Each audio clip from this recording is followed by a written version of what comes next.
मेरी भव बाधा हरो, मेरी भव बाधा हरो।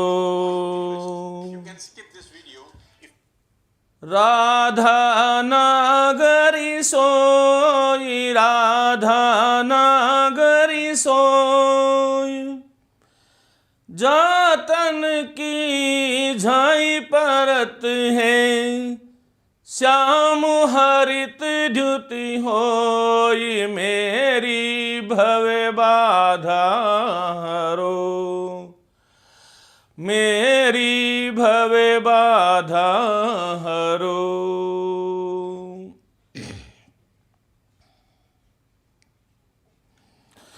प्रिय साथियों नमस्ते, आप सभी का हार्दिक स्वागत, अभिनंदन। मित्रों, आज हम लोग बात करने वाले हैं महाकवि बिहारी की। रीतिकाल का प्रसंग हमारा चल रहा है और बिल्कुल आप लोग जो हैं बहुत महत्वपूर्ण दोहे बिहारी के लिख रहे हैं। आज सभी इनके बारे में हम लोग बात करने वाले हैं। प्रिय साथियों, मैं आपको प्रसंग से जोड़ देता हूं। आज हम लोग बात करेंगे महाकवि बिहारी की। साथियों, पूर्व का जो व्याख्यान था उसमें मैंने आपसे बात करी थी कि संपूर्ण जो रीतिकाल है उस रीतिकाल को पंडित विश्वनाथ प्रसाद मिश्र जो हैं वो 3 भागों में विभाजित करते हैं व्यवस्थित रूप से। वो 3 भागों में विभाजित करने वाले कौन हैं कि पंडित विश्वनाथ प्रसाद मिश्र। एक बार मैं आपको जोड़ देता हूं इससे।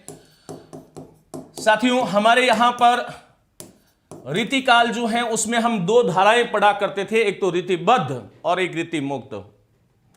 रीतिबद्ध काव्य धारा और रीति मुक्त काव्य धारा, उसमें एक नई काव्य धारा की परिकल्पना करने वाले पंडित विश्वनाथ प्रसाद मिश्र रहे हैं। और इन्होंने पूरे रीतिकालीन जो परिवेश, जिसको हम 1700 से 1900 ईस्वी के मध्य विभाजित करते हैं, इन 200 वर्षों के कालखंड को अध्ययन और अध्यापन की सुविधा की दृष्टि से कुल मिलाकर के 3 भागों में हमने इसको बांट दिया। रीतिबद्ध काव्य धारा, फिर हमने जो है दूसरी काव्य धारा रीति सिद्ध काव्य धारा, और तीसरी जो काव्य धारा जो है वो है रीति मुक्त काव्य धारा। सवाल यहां पर यह उठता है कि इन तीनों ही काव्य धाराओं में रीति रीति रीति शब्द का प्रयोग देखने को मिलता है। इनमें अंतर क्या है, इसके बारे में मैंने विस्तार से चर्चा कर ली है कि रीतिबद्ध क्या है, मुक्त सिद्ध क्या है और मुक्त क्या है। लेकिन साथियों, वापस जोड़ देता हूं कि रीतिबद्ध काव्य धारा को यदि मुझे एक ही पंक्ति में, एक ही वाक्य में परिभाषित यदि करना हो तो मैं कैसे करूंगा कि रीतिबद्ध काव्य धारा वो है जिसमें उस काव्य धारा के लोगों ने लक्षण ग्रंथ लिखे। लक्षण ग्रंथों से तात्पर्य क्या है? हमारे यहां पर संस्कृत में काव्य शास्त्र के विभिन्न अंगों पर चर्चा और शास्त्रीय चर्चा का शगल जो है शुरुआत से रहा है। हिंदी में यदि ये रीतिकालीन काव्य धारा नहीं आती तो निश्चित रूप से काव्य शास्त्र पर चर्चा हिंदी वाले लोग नहीं कर सकते थे। तो उन्होंने लक्षण ग्रंथों की रचना करी और लक्षण ग्रंथों के अनुसार कविता की रचना करते हुए कविता के जो उदाहरण जो दिए वो लक्षणों के अनुरूप दिए। रीतिबद्ध काव्य धारा, यदि कोई एक शब्द में आपसे पूछे कि रीतिबद्ध काव्य धारा क्या है तो आप सभी मेरे साथ एक बार बोलोगे, ऐसी काव्य धारा जिसमें लक्षण ग्रंथ और लक्षण ग्रंथों के अनुरूप कविता सर्जना में उदाहरण प्रस्तुत किए गए। बाकी सारी विशेषताएं, रीतिकाल की जो विशेषताएं हैं उस पर हम बात नहीं कर रहे हैं। यह रीतिबद्ध काव्य धारा थी। रीति सिद्ध काव्य धारा जो थी, इस काव्य धारा में क्या हुआ कि देखिएगा, इस काव्य धारा में लक्षण ग्रंथों का प्रणयन नहीं किया गया, का प्रणयन नहीं हुआ, अपितु कविताओं के उदाहरण जो हैं वो लक्षण ग्रंथों के अनुरूप दिए गए। इसका मतलब उसे हमने रीति सिद्ध कहा। फिर से कहूंगा, यहां पर लक्षण और उदाहरण दोनों थे। यहां पर लक्षण ग्रंथों का प्रणयन नहीं हुआ, उसकी रचना नहीं हुई। इस कालखंड का रीति सिद्ध कवि लक्षण ग्रंथों का प्रणयन नहीं करके जो कविता रचना कर रहा था, उसमें लक्षण ग्रंथों के उदाहरण, लक्षण ग्रंथों के अनुरूप उदाहरण स्वयं में आ गए, अर्थात वो रीति में सिद्ध हो गए। उन्होंने जानबूझकर रीति का आलिंगन नहीं किया। रीति मुक्त जो है ये तो प्रेम की पीर के कवि थे, और यहां पर लक्षण और उदाहरण जो है वो स्वयं में इस काव्यधारा के कारण आ गए। बाकी यहां पर भी आश्रयदाता थे, यहां पर भी आश्रयदाताओं के गुणगान था, और नारी का नग्न चित्रण था, श्रृंगार की अधिकता थी। यहां पर भी चीजें यही थी, लेकिन आश्रयदाताओं का गुणगान नहीं था। स्वयं की अनुभूत जो बातें थी उसको रीति मुक्त का जो कवि हैं उन्होंने इस बातों को लिखी है। प्रिय साथियों, रीति सिद्ध कविता की आज हम लोग बात कर रहे हैं, और रीति सिद्ध में आज हम लोग बात करेंगे रीति सिद्ध काव्यधारा जो है, रीति सिद्ध काव्यधारा, इसके प्रतिनिधि कवि जो हैं या अग्रगण्य कवि जो हैं, अग्रगण्य कवि जो हैं, यदि आपसे कोई पूछे तो वो कौन है? महाकवि बिहारी है। पूरे रीतिकाल का प्रतिनिधि कवि पूछे, पूरे रीतिकाल का प्रतिनिधि कवि पूछे, तब भी कौन आएगा? बिहारी आएगा। ये आपको ध्यान रखना है। अब देखिएगा, रीति सिद्ध जो कवि थे, रीतिबद्ध जो कवि थे, उसमें 28 कवियों की हमने बात करी। आज हम रीति सिद्ध की शुरुआत कर रहे हैं, और पहला हमारा जो कवि जो है, इसका प्रतिनिधि कवि जो है वो होगा बिहारी। सर जी हमें शिक्षण विधियों के अलग से ऐप लेना पड़ेगा क्या? बिल्कुल नहीं लेना पड़ेगा। सेकंड ग्रेड के जो साथी ऐप में प्रविष्ट हो गए हैं, वहां पर शिक्षण विधियां भी आपको कराई जाएगी, उसी पाठ्यक्रम में, अलग से लेने की आवश्यकता नहीं है। तो साथियों, यहां पर हम बात कर रहे हैं कि रीतिकाल का प्रतिनिधि कवि कौन है? बिहारी। आइए मैं बिहारी के बारे में आपसे बात करूंगा। मैं इस बिहारी शब्द की थोड़ी बात करता हूं। साथियों, वस्तुतः यह शब्द है विहार, और विहार शब्द कैसे बनता है? वि उपसर्ग से, हरि धातु है और अप्रत्यय जुड़ता है, तब हार शब्द बनता है। विहार शब्द भाववाचक होता है, भाववाचक शब्द होता है, और इस विहार में जब ई जुड़ता है तब विहार करने वाला विहारी होता है। और हमारे यहां पर एक परंपरा रही है संस्कृत में कि ब और व में कोई भेद नहीं है, बवयोर अभेदः, अर्थात बकार में और वकार में कोई भेद नहीं है, और विहारी का बिहारी बन गया, अर्थात विहार करने वाला। ग्वालियर से शुरू हुआ सिलसिला ओरछा नरेश के वहां जाता है, फिर ओरछा से मथुरा में विवाह होता है, उसके बाद में आगरा में आते हैं, और आगरा से वो जयपुर राजा मिर्जा जयसिंह के जो है राज कवि बनते हैं। साथ ही जोधपुर के भी वहां पर जो है, जोधपुर जो राजा थे उनके भी ये कवि रहे हैं, वहां से इनको पेंशन आती थी। बूंदी नरेश के यहां पर भी इन्होंने आश्रय ग्रहण किया, और भरतपुर नरेश के भी आश्रय ग्रहण किया। जैसा नाम वैसा गुण। बात कर रहे हैं महाकवि बिहारी की। गुरुजी गाइड कब तक आएगी? बिल्कुल शीघ्र ही गाइड आने वाली है। तो साथियों, इनका जन्म कब हुआ? 1595 ईस्वी में। मेरे साथ आज आप लोग अंत तक बने रहिएगा। बिहारी में आपको कोई भी परीक्षा में इसके बार नहीं पूछा जाएगा, यह मैं आपको आश्वस्ति देता हूं। साथियों, जन्म 1595 ईस्वी और निधन जो है 1663 ईस्वी। 1663 ईस्वी में से माइनस जब 1 कर लेते हो तो इनका जीवन काल जो है, जीवन काल की उपलब्धि, महान उपलब्धि, अर्थात 1662 ईस्वी में इन्होंने बिहारी सतसई एक महान कृति लिखी, जो हिंदी साहित्य के इतिहास की सबसे महान कृतियों में परिगणन की जाती है। विद्यार्थियों के लिए बिहारी ने बहुत अच्छा काम यह किया है कि इन्होंने 15 ग्रंथ नहीं लिखे हैं। आपको 15, 20 या 52 या 72 ग्रंथों को स्मरण नहीं रखना है। एक ही रचना है, उसका नाम बिहारी सतसई है। आज हम इसके बारे में बात करेंगे, लेकिन पहले इनके व्यक्तित्व के बारे में जानते हैं। साथियों, 1595 ईस्वी में जन्म हुआ। जन्म स्थान क्या है? ग्वालियर। ग्वालियर कहां पड़ता है? मध्य प्रदेश, एमपी में। गांव कौन सा था? बसवा, जिसे गोविंदपुर कहा जाता है, वहां पर इनका जन्म हुआ।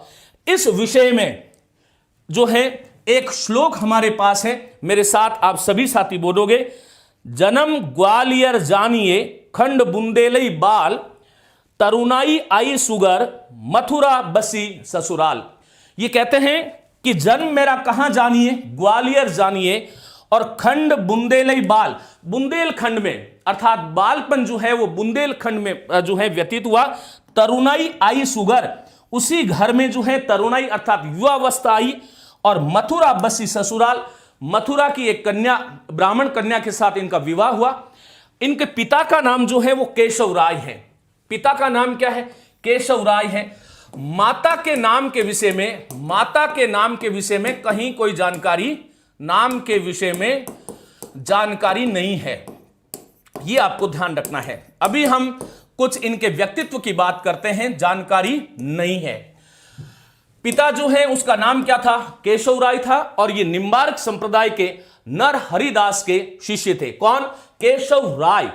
साथियों, आपको एक बात ध्यान रखनी होगी कि इनके बिहारी के जो गुरु जो हैं, जो आध्यात्मिक गुरु हैं, वह वल्लभाचार्य हैं, और उनके जो काव्य गुरु हैं वो केशव दास हैं।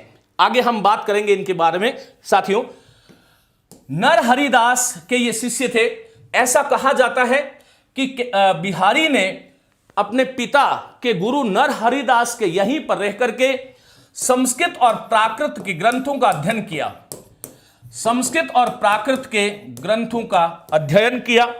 जब ये केवल 8 वर्ष के थे बिहारी, तब 8 वर्ष की अवस्था में केशव राय जो हैं, केशव राय ने इन्हें ओरछा नरेश के यहां भेज दिया। ओरछा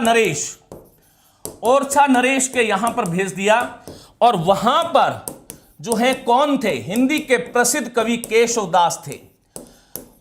और केशवदास ही इनके, लिखिएगा, केशवदास ही इनके काव्य गुरु रहे हैं। यह आपको ध्यान रखना है कि काव्य गुरु कौन है? केशवदास, और अध्यात्म गुरु कौन है? वल्लभाचार्य। यह आपको ध्यान रखना है।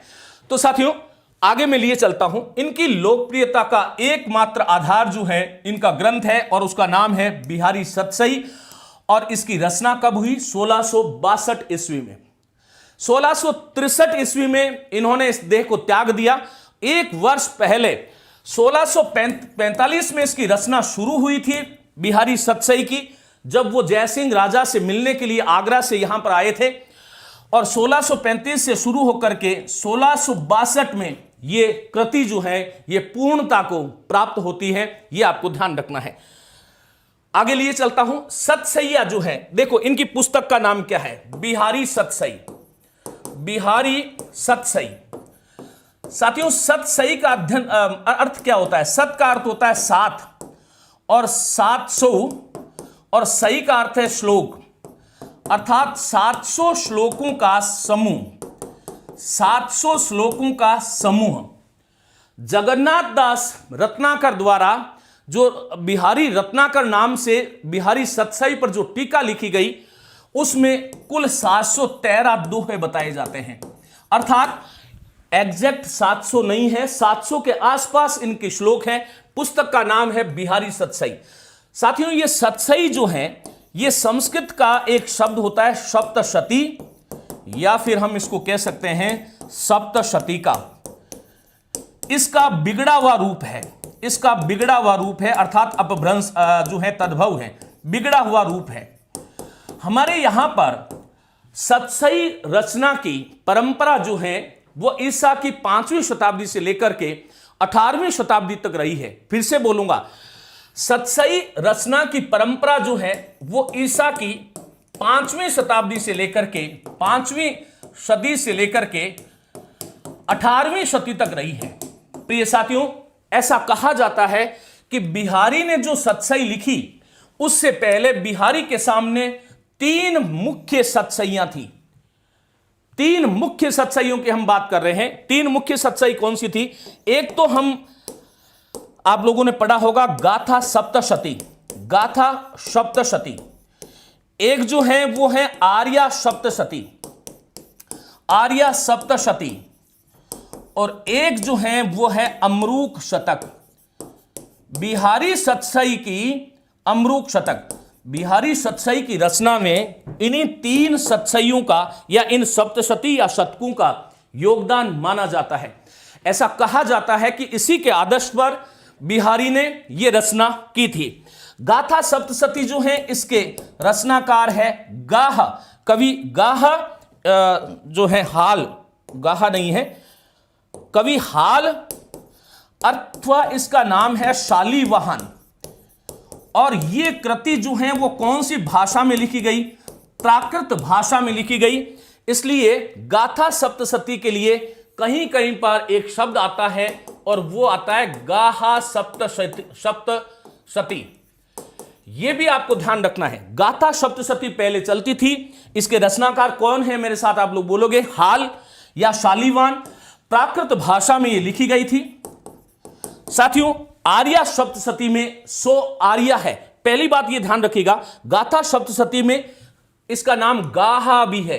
प्राकृत का एक छंद है जिसको हम गाहा कहते हैं और इसमें 790 जो है गाहा छंद के माध्यम से इसमें वर्णन किया गया है। ये आपको ध्यान रखना है। आर्या सप्तशती जो है इसके रचयिता जो है वो है गोवर्धनाचार्य और ये कृति जो है वो संस्कृत भाषा में लिखी गई है। इस पुस्तक में 700 आर्याएं हैं। फिर अमरूक शतक, इसके रचनाकार है कोई अमरू कवि है और ये पुस्तक भी संस्कृत भाषा में लिखी गई है। बिहारी ने जब सतसई लिखी उसके सामने 3 आदर्श थे। वो 3 आदर्श कौन कौन से थे? गाथा सप्तशती, आर्या सप्तशती और अमरूक शतक। इसको आधार बना करके बिहारी ने अपनी प्रसिद्ध पुस्तक लिखी बिहारी सतसई, जिसमें 713 तो 2 हैं और यदि आप सोरठों की बात करो तो इसमें 6 जो है सोरठे हैं। कुल पदों की बात करोगे तो 719 हो जाएंगे और बाकी बिहारी रत्नाकर जो आपके पाठ्यक्रम में सेकंड ग्रेड में, उसमें 713 दोहों का ही संकलन किया गया है। यह आपको ध्यान रखना है। तो साथियों, ये कुछ चीजें थी। अब यहां पर सवाल यह उठता है कि बिहारी सतसई जो है गाथा सप्तशती, आर्या सप्तशती और अमरूक शतक के आधार पर लिखी गई है क्या? यहां पर समीक्षकों में मतभेद है। एक पद्म सिंह शर्मा, जिसको हम पराग नाम से जानते हैं, वह ये कहते हैं कि यह बात बिल्कुल गलत है कि बिहारी ने, क्योंकि वो पद्म सिंह शर्मा पराग जो हैं बिहारी के बड़े जो हैं फेवर में बातें करने वाले थे और इन्होंने कहा कि बिहारी की सतसई इन तीनों ही कृतियों से बहुत आगे है। भाव की दृष्टि से, भाषा की दृष्टि से, किसी भी दृष्टि से आपको ध्यान रखना है। प्रिय साथियों, एक बात आपको और जाननी चाहिए कि एक जो है तुलसी सतसई भी है। तुलसी सतसई ये भी कृति है। एक रहीम सतसई भी है जो बिहारी से पहले लिखी गई है। यह भी आपको ध्यान रखना है। लेकिन विशेष बात लिखिए, ये जितने भी सतसइयां जो आगे चला करती थी उनका विषय क्या था? भक्ति और नीति था। भक्ति अथवा नीति के ऊपर इन लोगों ने सतसई लिखी या जो है शतक लिखे हैं। हिंदी में श्रृंगारिक विषय को आधार बनाकर पहली बार सतसई लिखने का जो श्रेय जाता है वह बिहारी को जाता है। श्रेय बिहारी को जाता है, क्योंकि साथियों बिहारी को जाता है। यह आपको ध्यान रखना है कि बिहारी सतसई जो है वो श्रृंगार की, नीति की और भक्ति की ये त्रिवेणी है। ये एक ऐसी गंगा है जिसमें श्रृंगार के 602 बहे हैं, बाकी नीति, भक्ति और विविध विषयों से संबंधित भी 2 हैं। बिहारी के विषय में एक कथन बार बार आपसे पूछा जाता है, बिहारी से बड़ा बहुज्य। बिहारी जो हैं वो गणितज्ञ भी थे, वो ज्योतिषी भी थे, वो दर्शनाचार्य भी थे, वो लोक व्यवहार के कवि भी हैं। एक आक्षेप लगता है, वो बाद में बात करूंगा, लेकिन बिहारी की सतसई जो है वो श्रृंगार की, नीति की और भक्ति की त्रिवेणी है। साथियों, श्रृंगार के मामले में बिहारी से बड़ा और कोई कवि हमें नजर नहीं आता। जैसे हिंदी साहित्य में जब हम वात्सल्य रस की बात करते हैं तो वात्सल्य रस के क्षेत्र में सूरदास से बड़ा कोई नाम नहीं, उसी प्रकार श्रृंगार के क्षेत्र में बिहारी से बड़ा और कोई नाम नहीं। बिहारी किस प्रकार एक क्रियापदों के माध्यम से श्रृंगार का सुंदर वर्णन करते हैं। कहत नटत रीजत खीजत मिलत खिलत लजियात भरे भौन में करत है नैनन ही सो बात। इस प्रकार की श्रृंगार की उत्कृष्ट सर्जना 602 है। मैंने तो एक बात बताई है, दृग उर्जत टूटत कुटम जरुत जुरत चतुर्चित प्रीति, एक प्रेम की नई परिभाषाएं गढ़ी, श्रृंगार की नई परिभाषाएं गढ़ी, श्रृंगार के दोनों पक्षों पर अर्थात संयोग और वियोग से संबंधित खूब दोहे इन्होंने लिखे। नीति में इनका कोई सानी नहीं। नीति संबंधी दोहे जो हैं आगे हम लोग बात करेंगे। एक बहुत प्रसिद्ध दोहा है, आप लोगों ने सुना होगा, नर अरु नल नीर की गति अकई करी जोई, जे तो नीचो वही चले ते तो ऊंचो होई। इसी प्रकार स्वार्थ न सुकृत श्रम वृथा देख विहंग विचारी, जो है बाज पराए पानी परी तुम पंछी नु न मारी। भक्ति की बात करें तो अभी हमने जो है मंगलाचरण प्रस्तुत किया, ये बिहारी की सतसई का पहला दोहा है कि जो है मेरी भव बाधा हरो राधा नागरी सोई, जा तन की झाई परत श्याम हरित द्युति होय। कौन नहीं जानता बिहारी के उस दोहे को, जब बिहारी कहते हैं जप माला छापा तिलक सरे ने एको काम, मन रांचे नाचे सांचे राचे राम। तो श्रृंगार में कोई सानी नहीं, नीति में कोई सानी नहीं और भक्ति में कोई सानी नहीं, इसलिए बिहारी की सतसई को श्रृंगार नीति और भक्ति की त्रिवेणी कहा गया। एक जो है बिहारी के ऊपर आक्षेप लगता है, और क्या आक्षेप लगता है कि बिहारी नागर कवि है। नागर कवि है, यह पूछा गया प्रश्न है। यह नागर कवि का मतलब क्या है कि नगरीय सभ्यता, नगरीय सभ्यता एवं संस्कृति के वाहक हैं, संस्कृति के वाहक हैं। और इसीलिए इन्होंने जब राधा की बात करी तो राधा के लिए भी एक शब्द का प्रयोग किया, और वह किया राधा नागरी सोई। अर्थात वह सूरदास की जो राधा, जो भोली भाली जो थी, जो है तर्क में माहिर नहीं थी, वो ग्रामीण थी, वो ग्वालिन थी। या बिहारी ने राधा के लिए कई से शब्द का प्रयोग किया है, नागरी शब्द का प्रयोग। और भी कई दोहों से ऐसा प्रतीत होता है कि बिहारी नागर के कवि हैं, अर्थात नगरीय जीवन, नगरीय सभ्यता और संस्कृति का वाहक ये कवि हैं। साथियों, इन्होंने ग्रामीण संस्कृति, लिखिएगा, ग्रामीण संस्कृति एवं सभ्यता का उपहास उड़ाया है, उपहास उड़ाया है। ये इनके ऊपर जो है एक आक्षेप भी लगाया जाता है। तो हमने सतसई की बात करी, मैं वापस आपको लिए चलता हूं साथियों। यहां पर देखिएगा, हम ये बात कर रहे थे कि इनकी लोकप्रियता का आधार इनका एकमात्र ग्रंथ बिहारी सतसई है। और उसकी रचना कब हुई? 1662 ईस्वी में।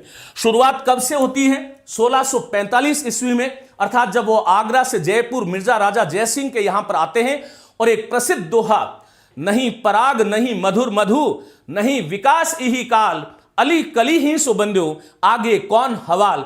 अन्योक्ति के माध्यम से इस दोहे पर मिर्जा राजा जयसिंह मुग्ध हो गए, एक गांव दे दिया उनको, और एक अशर्फी हर दोहे पर देने को जो है उन्होंने संकल्प लिया। और उसके बाद में बिहारी जो है राजा जयसिंह के यहीं के होकर के रह गए।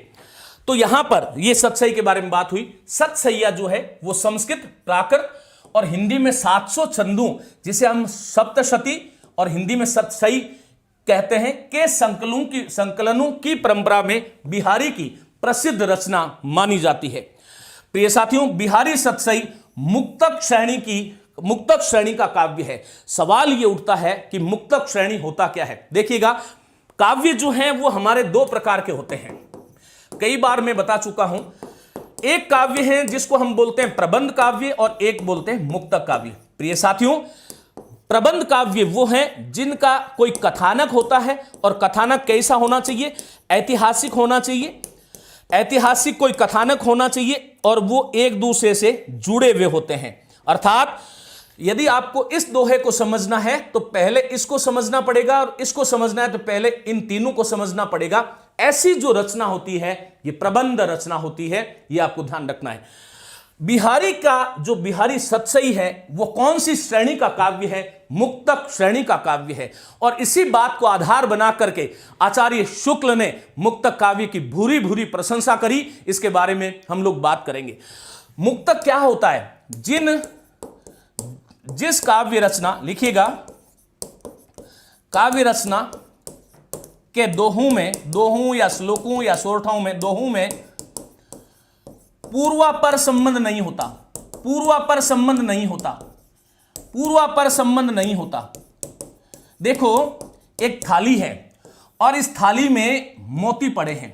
ये मोती जो हैं वो सब अलग अलग है। ये मुक्ता है, अर्थात ये मुक्ता मोती को कहते हैं। मुक्ताओं की भांति जिनका जो परस्पर संबंध नहीं होता, अर्थात इसको हम ले सकते हैं स्वतंत्र, इसको स्वतंत्र ले सकते हैं, लेकिन जो है प्रबंध में ये सब जुड़े होते हैं। ये आपको ध्यान रखना है। मुक्तक जो है एक ऐसी रचना होती है जिसमें कोई पूर्वापर संबंध नहीं हुआ करता है। तो ध्यान रखना, बिहारी सतसई कौन सी श्रेणी का काव्य है? यदि आपसे कोई पूछ ले तो ये जो है मुक्तक श्रेणी का काव्य है। साथियों, जिसकी भाषा क्या है? परिनिष्ठित ब्रज भाषा है। मैं आपकी जानकारी के लिए बता दूं कि मैंने आपको कहा कि नरहरिदास के यहां पर बिहारी अर्थात इनके पिता के जो गुरु थे, उनके यहां पर संस्कृत और प्राकृत ग्रंथों का अध्ययन किया। फिर उसके बाद में उनकी शादी हो गई मथुरा में, बिहारी की। मथुरा में बहुत समय तक रहे। उनको यह महसूस हुआ कि ज्यादा दिन तक ससुराल में रुकना ठीक नहीं है, इज्जत और प्रतिष्ठा नहीं रहती। फिर वो आगरा में आते हैं। आगरा में यहां पर शाहजहां के यहां मिलते हैं, और शाहजहां अर्थात आगरा में रहते हुए उन्होंने फारसी भाषा का अध्ययन किया। यह आपको ध्यान रखना है। वहीं पर अब्दुल रहीम खान खाना से इनकी भेंट होती है, और उसके बाद में इनकी जो काव्य रचना है वो किस में है? परिनिष्ठित ब्रज भाषा में है। यही कारण है कि बिहारी को एक विशेषण दिया जाता है, और वो विशेषण क्या है? बोलो, बहुज्यता का। तो ये बात हो गई। आगे लिए चलता हूं। साथियों, जगन्नाथ दास रत्नाकर के अनुसार बिहारी ने 713 दोहे एवं सोरठे लिखे हैं। यह आपको ध्यान रखना है। कितने? 713। लेकिन एक बात मैं बता देता हूं कि कुछ समीक्षक ऐसा मानते हैं कि 713 केवल इसमें दोहे हैं, और दोहे का उल्टा छंद होता है सोरठा। 6 इसमें सोरठा है। कुल यदि पद की बात करें, कुल पदों की बात करें, यह प्रश्न आ जाए तो 719 करना है। जगन्नाथ दास रत्नाकर जो इसके सर्वश्रेष्ठ टीकाकार हैं बिहारी सतसई के, यदि ये आपसे पूछा जाए तो यहां पर 713 दोहे होंगे। कुल पदों की बात करेंगे तो 719 होंगे, और इसमें 600 पद जो हैं वो किसके हैं? श्रृंगार के हैं। और बाकी जो 113 जो पद हैं वो जो है विविध विषयक है। विविध विषयक हैं। इसमें भक्ति भी है, इसमें नीति भी है, इसमें श्रृंगार भी है, इसमें ज्योतिष भी है। एक बात और बता देता हूं कि इन 600 पदों को भी हम बांट सकते हैं कि नायिका के सौंदर्य से संबंधित कितने हैं, श्रृंगार से संबंधित कितने हैं, और जो है अंग नायिका भेद से संबंधित कितने हैं। लेकिन यह आपको आवश्यकता नहीं है, ध्यान रखिएगा। साथियों, 600 दोहे श्रृंगारिक हैं, शेष जो है भक्ति, नीति एवं प्रशस्ति परक, अर्थात उस कालखंड की एक बहुत बड़ी विशेषता थी राजाओं की प्रशस्तियां करना, और इस कालखंड में प्रशस्ति पत्र परक दोहे भी इन्होंने लिखे हैं। देखिए, एक नीति दोहा है, नीति परक दोहा, सब जानते हो। इसमें मुझे बताओ कौन सा अलंकार है। जब तक मैं आपको कुछ और चीज बता रहा हूं तब तक आप मुझे ये बताइएगा कि ये जो दोहा है इसमें कौन सा अलंकार है।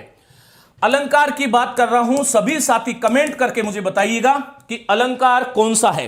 प्रिय साथियों, दोहा क्या है? मैं जब तक दोहे का वाचन कर रहा हूं आप लोग इसमें अलंकार बताइएगा। क्या दोहा है? देखिएगा। नर की अरुणल नीर की गति अकई करी जोय, जे तो नीचो वही चले ते तो ऊंचो होय। हर एक भारतीय के मानस पर यह दोहा है। आज थोड़ा स्वास्थ्य ठीक नहीं है साथियों, क्योंकि मैं आपसे कमिटमेंट कर चुका था कि मैं आप लाइव आ रहा हूं, लेकिन मैं प्रयास करूंगा कि आप लोगों को समझ में आए। चलिएगा। नर की अरु नल नीर की गति अकई करी जोय, जे तो नीचो वही चले ते तो ऊंचो होय। कौन सा अलंकार है? सभी साथी बताइएगा, इसमें अलंकार कौन सा है? साथियों इसमें क्या कहा गया है? नर कौन? मनुष्य। नर कौन? मनुष्य। और नल कौन? नल नीर, अर्थात नल का नीर, नल का पानी। उनकी गति, उनकी दशा, उनका प्रवाह एक समान होता है। और विरोधाभास अलंकार है। बहुत सारे साथी कह रहे हैं विरोधाभास अलंकार है। बिल्कुल विरोधाभास अलंकार नहीं है। इसका मतलब साथियों आपने अभी तक विरोधाभास अलंकार नहीं पढ़ा है। मुझे आश्चर्य हो रहा है, सभी साथी विरोधाभास अलंकार की बात कर रहे हैं। वस्तुतः इसमें कौन सा अलंकार है? वास्तव में इसमें कौन सा अलंकार है? वास्तव में जो है इसमें श्लेष अलंकार है। यह आपको ध्यान रखना है। श्लेष का मतलब क्या है? जहां पर एक ही पद के साथ बहुत सारे अर्थ चिपक जाए। जैसे देखो गुड़ होता है ना, गुड़ जब भूमि पर गिर जाता है तो उस पर चिंटियां लग जाती है, हम एक एक करके उसको अलग करते हैं। ठीक वैसे ही एक शब्द के साथ जब बहुत सारे अर्थ चिपक जाते हैं वहां पर श्लेष अलंकार होता है। यह आपको ध्यान रखना है। प्रिय साथियों कह रहे हैं कि नर की अर्थात मनुष्य की और नल के नीर की एक समान गति होती है। कैसे? कि नर जो है, मनुष्य है, जितना नीचा अर्थात जितना विनम्र होकर के चलेगा इस संसार में, यह ध्यान रखना, विनम्र मनुष्य ही इस संसार के दिलों पर राज करता है। विनम्रता किसी भी दयालु पुरुष की, सत्पुरुष की पहली निशानी है। जे तो नीचो वही चले। कहते हैं कि जितना नर नीचा अर्थात विनम्र होकर, नीचा ऐसे नहीं, विनम्र होकर के चलेगा, ते तो ऊंचो होय। ऊंचो होय अर्थात उतना ही उन्नत होगा, वह उतना ही बड़ा व्यक्ति कहलाएगा। यहां पर इस नीचों का अर्थ नर के संदर्भ में विनम्र है और ऊंचों का अर्थ उन्नत या बड़ा है। अब नल नीर के संदर्भ में अर्थात पानी, जो हमारे घर में जो नल आता है उसकी बात मैं कर रहा हूं। नल नीर की दृष्टि से जब हम देखते हैं तब कहते हैं कि नल जो है नीचो अर्थात जितना गहराई से वो आएगा, जितना भूमि की गहराई से आएगा, ते तो ऊंचो होय, उतना ही वो आगे जाएगा। आगे अर्थात ऊपर जाएगा। जल का जो प्रेशर जो है, देखिए बहुत सामान्य सी बात है। श्लेष अलंकार, सर आपकी किताब कब आएगी? सरिता टाक, बिल्कुल बहुत शीघ्र आने वाली है। और यहां जो है साथी बिल्कुल श्लेष अलंकार की आप लोग बात कर रहे हैं, बहुत बढ़िया। चलिए साथियों, तो यहां पर यह ध्यान रखना इसमें कौन सा अलंकार है? श्लेष अलंकार है। क्यों श्लेष अलंकार है? क्योंकि नीचो शब्द के दो अर्थ हैं। नीचो के पुरुष के संदर्भ में विनम्र और जल के संदर्भ में गहराई। ऊंचो शब्द के भी दो अर्थ हैं, पुरुष के संदर्भ में उन्नत और बड़ा, और नल नीर के संदर्भ में आगे या ऊपर। ये नीति परक दोहा है। और कौन सा अलंकार है? श्लेष अलंकार है। ये आपको ध्यान रखना है। प्रिय साथियों आइए मैं आपको आगे लिए चलता हूं। बिहारी सतसई गाथा सप्तशती। गाथा सप्तशती के रचनाकार कौन है? हाल। कवि हाल या फिर शालिवाहन, इसके द्वारा लिखी गई है। हाल भी कहते हैं और शालिवाहन भी कहते हैं। आर्या सप्तशती के रचनाकार कौन है? मैं आपको बता चुका हूं, गोवर्धनाचार्य। गोवर्धनाचार्य। और अमरूक शतक के रचनाकार कौन है? अमरू कवि। फिर से बात करेंगे। बिहारी सतसई, गाथा सप्तशती, आर्या सप्तशती, अमरूक शतक आदि ग्रंथों की प्रेरणा से निर्मित एक विविध रत्नमाला है, जिसकी आभा के सामने आज भी कोई मुक्तक काव्य ठहर नहीं पाता। साथियों परिमाण नहीं परिणाम देखिएगा। एक रचना लिखी और एक रचना लिख करके हिंदी के इस आकाश में, साहित्य आकाश में बिहारी जाज्वल्यमान नक्षत्र बन गए, देदीप्यमान नक्षत्र बन गए, एक ऐसा सितारा बन गया जो 200 वर्षों का प्रतिनिधि कवि हम कहते हैं। यह होती है जीवन की सार्थकता। और जो है बिहारी अपनी सतसई के विषय में लिख भी देते हैं कि जीवन की जो पूरी कमाई जो है, यही कमाई मेरी इस जीवन की है कि मैं सतसई की रचना कर रहा हूं, और इस सतसई की प्रत्येक श्लोक में एक अलग तरह का स्वाद आपको मिलेगा। इस प्रकार की बात बिहारी खुद स्वाभिमान से कहते हैं। यहां पर मैं आपको एक बात बताना चाहूंगा कि बिहारी सतसई का लेखन जो है वो इन 3 ग्रंथों की प्रेरणा पर माना जाता है। लेकिन पद्म सिंह शर्मा जिसे हम क्या बोलते हैं, पराग, ने इस बात से इनकार किया है। और इनकार किया है, और इनकार ही नहीं, उन्होंने यह कहा है कि इन कवियों से ज्यादा अच्छी ये इनके पिछलगु बिहारी नहीं थे, इनसे ज्यादा लोकप्रिय, ज्यादा अच्छी भावभूमि और भाषा के धरातल पर बिहारी इनसे कई मंजिलें आगे हैं। इस प्रकार की बात कौन कह रहे हैं? पद्म सिंह शर्मा पराग। इस रचना में अलंकार किसमें? बिहारी सतसई में रस, भाव, नायिका भेद, ध्वनि, वक्रोक्ति, रीति, गुण आदि का ध्यान रखकर सुंदर दोहे रचे गए हैं। साथियों, दोहे के मामले में बिहारी से बड़ा और कोई व्यक्ति नहीं हो सकता। इसलिए कहा गया कि सतसैया के दोहरे जो नाविक के तीर, देखन में छोटे लगे, घाव करे गंभीर। यहां पर देखिएगा, अलंकारों की योजना भी कवि बिहारी ने बड़ी निपुणता से की है। एक एक दोहे में एक साथ कई अलंकार हो रहे हैं, परंतु ऐसा होने पर भी कहीं भद्दापन नहीं आया। आपको एक बात ध्यान रखनी चाहिए, आचार्य केशवदास की सबसे बड़े जो हम उनको कठिन काव्य का प्रेत कहते हैं, रीतिकाल का प्रवर्तक मानते हैं डॉक्टर नगेंद्र इत्यादि, लेकिन केशवदास पर एक बहुत भारी आरोप समीक्षक लगाते हैं। वह क्या लगाते हैं कि केशवदास के काव्य में अलंकार जो हैं वो इतने ज्यादा थे कि कविता कामिनी उन अलंकारों के तले दब गई, उसको श्वास भी नहीं आ रहा था। अलंकार के कारण वो पांडित्य प्रदर्शन का उन पर तमगा लग गया और कठिन काव्य के प्रेत वो कहा जाने लगे। पद्य के काव्य के कठिन प्रेत कौन है? केशवदास। गद्य के कौन है? सच्चिदानंद, हीरानंद, वात्स्यायन, अज्य। ये आपको ध्यान रखना है। लेकिन बिहारी में एक एक दोहे में कई अलंकार है, लेकिन भद्दापन नहीं आया है। एक असंगति का उदाहरण देखेंगे, एक विरोधाभास का उदाहरण देखेंगे। मार्मिक और प्रसिद्ध पंक्तियां देखिएगा किस प्रकार। ये जो ऊपर वाला जो श्लोक है, इसमें कौन सा अलंकार है आपसे कोई पूछे तो असंगति होता है। प्रिय साथियों, असंगति अलंकार होता कहां पर है? लिखिएगा, कारण कहीं पर हो, असंगति। देखो खुद कह रहा है असंगति। संगति का मतलब कारण कार्य की संगति, और असंगति अर्थात कार्य कारण कहीं और होना, कारण कहीं और स्थान पर एवं कार्य कहीं और। यूं कह सकता हूं और होना, यहां पर और। तो साथियों, यहां पर आपको यह बात ध्यान रखनी है कि कारण कहीं पर हो और कार्य कहीं पर हो, वहां पर असंगति अलंकार होता है। यह सहज है, यह स्वाभाविक है कि चोट जिसके लगती है दर्द भी उसी के होता है। असंगति अलंकार इसका उल्टा है। क्या कह रहे हैं? दृग उरझत टूटत कुटुम, जुरत चतुर चित प्रीति, जुरत चतुर चित प्रीति, परति गांठ दुर्जन हिये, दई नई यह रीति, दई नई यह रीति। क्या कह रहे हैं? दृग कौन है? आंख। उर्जत का अर्थ क्या है? उलझना। उलझती कौन है? आंखें। टूटत अर्थात क्रियापद है, कौन टूट रहे हैं? कुटुंब। कुटुंब अर्थात परिवार। भाई नियम यह होना चाहिए कि जो उलझता है वही तो टूटेगा। विरोधा इसमें जो है असंगति अलंकार है, कारण कहीं और हो रहा है, कार्य कहीं पर और हो रहा है। उलझ कौन रहे हैं? आंखें। और टूट कौन रहा है? कुटुंब। और जुड़ कौन रहा है? चतुरचित प्रीति, अर्थात वो चतुर नायक और नायिका, जो प्रेमी और प्रेमिका जो है उनका हृदय जुड़ रहा है।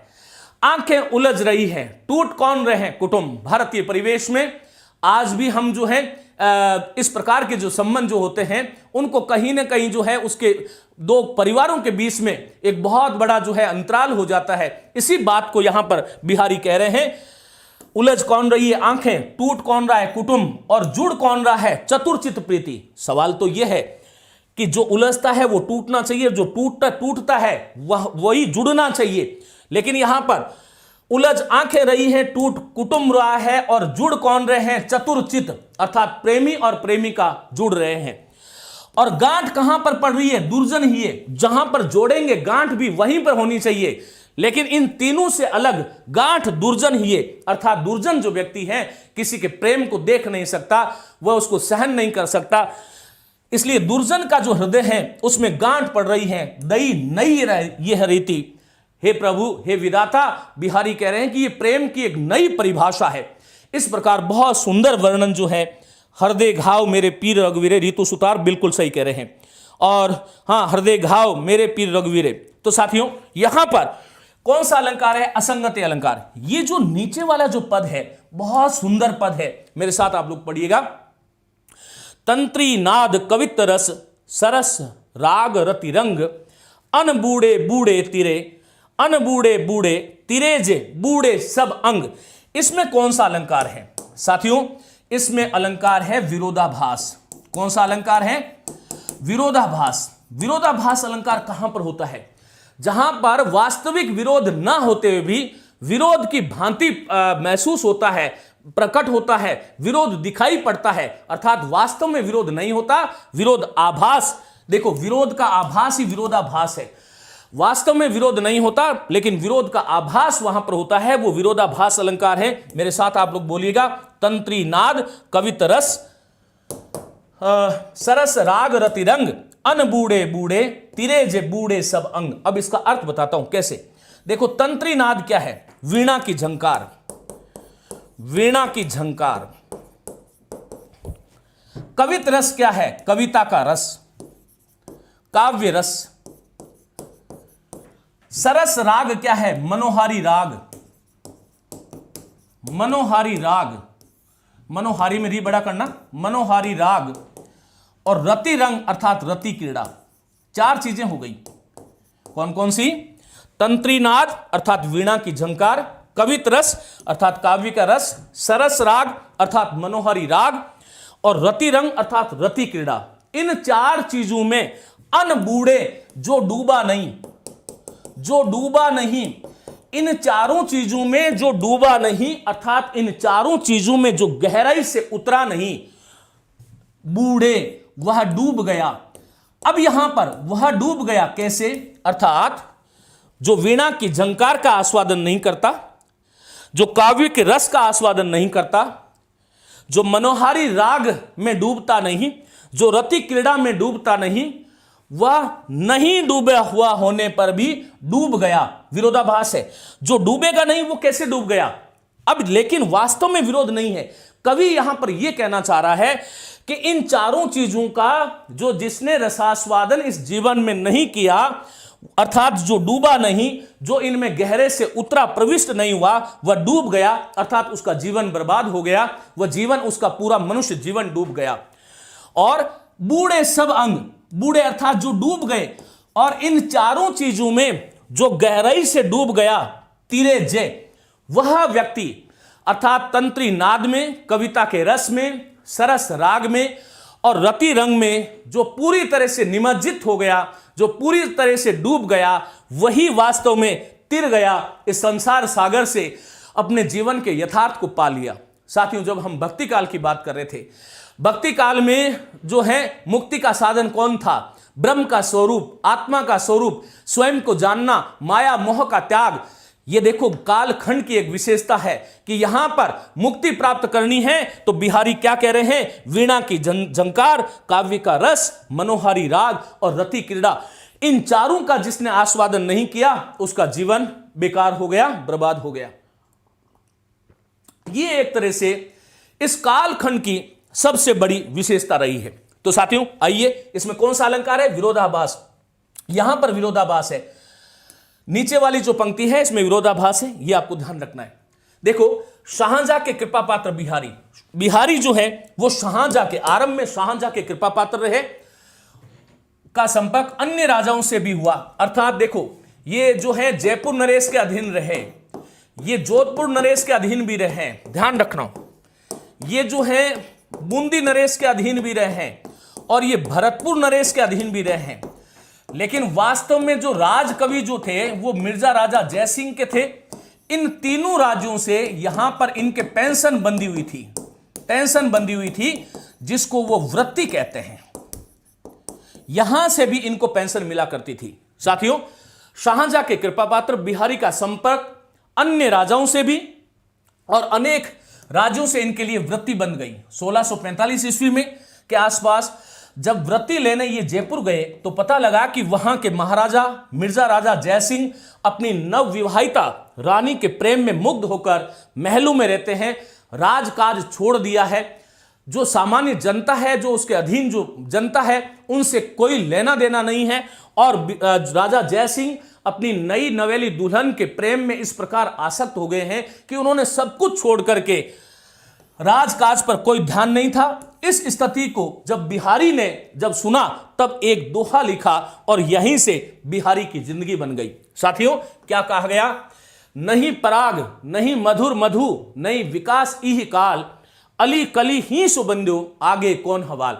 इसमें कौन सा अलंकार है? कि अन्योक्ति अलंकार है। पहले आपको यह जानना चाहिए कि अन्योक्ति होता क्या है। अन्य के माध्यम से, अर्थात कहा कुछ और जाए और अर्थ उसका कुछ और हो, कहीं पर निगाहें कहीं पर निशाने, ये वाला जो भाव है वह अन्योक्ति अलंकार है। यहां एक भ्रमर के माध्यम से, भ्रमर और कली के माध्यम से बिहारी अपने राजा मिर्जा राजा जयसिंह को संदेश देते हुए क्या कहते हैं कि राजा, नहीं पराग, ये जो तेरी जो नवविवाहिता नवोढ़ा जो रानी जो है, उसमें कोई किसी तरह का, नवोढ़ा जो रानी है उसमें कोई पराग नहीं है, अर्थात किसी प्रकार का ये जो है फूल नहीं बना है, नहीं ये मधुर अर्थात कोई मीठा हुआ है, अर्थात इसका यौवन अभी तक आया नहीं है, न ही विकास इह काल, इसके शारीरिक अंगों का भी विकास नहीं हुआ है, अली कली ही सुबंध्यो। और तू इस अली जो एक भ्रमर रूपी जो कली जो थी, अली यहां पर देखो कहे तो अली को भ्रमर के माध्यम से कह रहे हैं, लेकिन वास्तव में ये अन्योक्ति है, अर्थात यहां पर अली कौन हो गया? भ्रमर कौन हो गया? जयसिंह, जयसिंह हो गया, इसलिए अन्योक्ति अलंकार। ध्यान रखना, उस कली ही सो बिंध्यो, उस कली से क्यों बंध गया? आगे कौन हवाल। जब तेरी अभी से ये दशा है तो आगे जब इसके पूर्ण अंग विकसित हो जाएंगे, जब इस जो है मधु की भांति ये मीठी हो जाएगी, ये पराग जब विकसित होकर के फूल बन जाएगा, तब तेरा क्या हवाल होगा।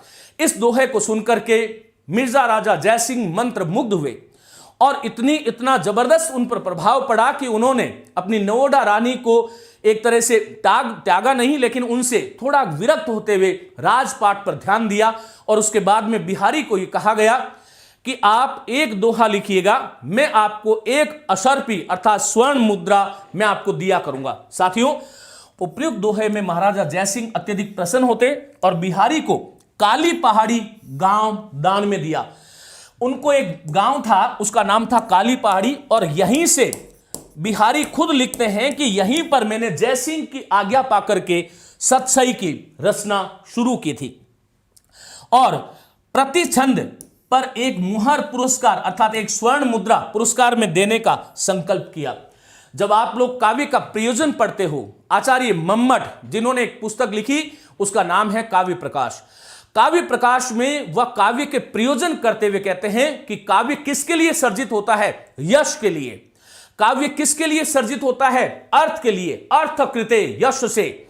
साथियों, यहां इससे यह समझ में आता है कि हिंदी में वैसे तो वृत्तिकाल के सभी कवि जो है अर्थोपार्जन की लालसा उनमें कहीं न कहीं थी, लेकिन बिहारी का जो काव्य जो था, बिहारी का काव्य अर्थोपार्जन के लिए था। अर्थोपार्जन के लिए था जिसको वो क्या बोलते हैं? अर्थकृते। ये काव्य का प्रयोजन है कि अर्थ के लिए भी काव्य की रचना की जाती है। हिंदी में बिहारी इसके एक सुंदर उदाहरण माने जा सकते हैं। यहां पर देखिएगा, काली पहाड़ी नामक इस एक श्लोक से, एक दोहे से काली पहाड़ी नामक गांव दिया और प्रति छंद पर एक मुहर स्वर्ण मुद्रा पुरस्कार में देने का संकल्प लिया। इसके बाद बिहारी जयपुर आमेर दरबार में राजकवि के रूप में रहने लग गए। साथियों, यहां पर चलिए आगे लिए चलता हूं। बिहारी सतसई मूलतः श्रृंगार संयोग पक्ष रस से ओतप्रोत मुक्तक काव्य है। यहां पर मैं आपको यह कहना चाहूंगा कि बिहारी सतसई में संयोग श्रृंगार का उज्जवल पक्ष है। संयोग श्रृंगार जो है, संयोग श्रृंगार बिहारी सतसई का उज्जवल पक्ष है। संयोग श्रृंगार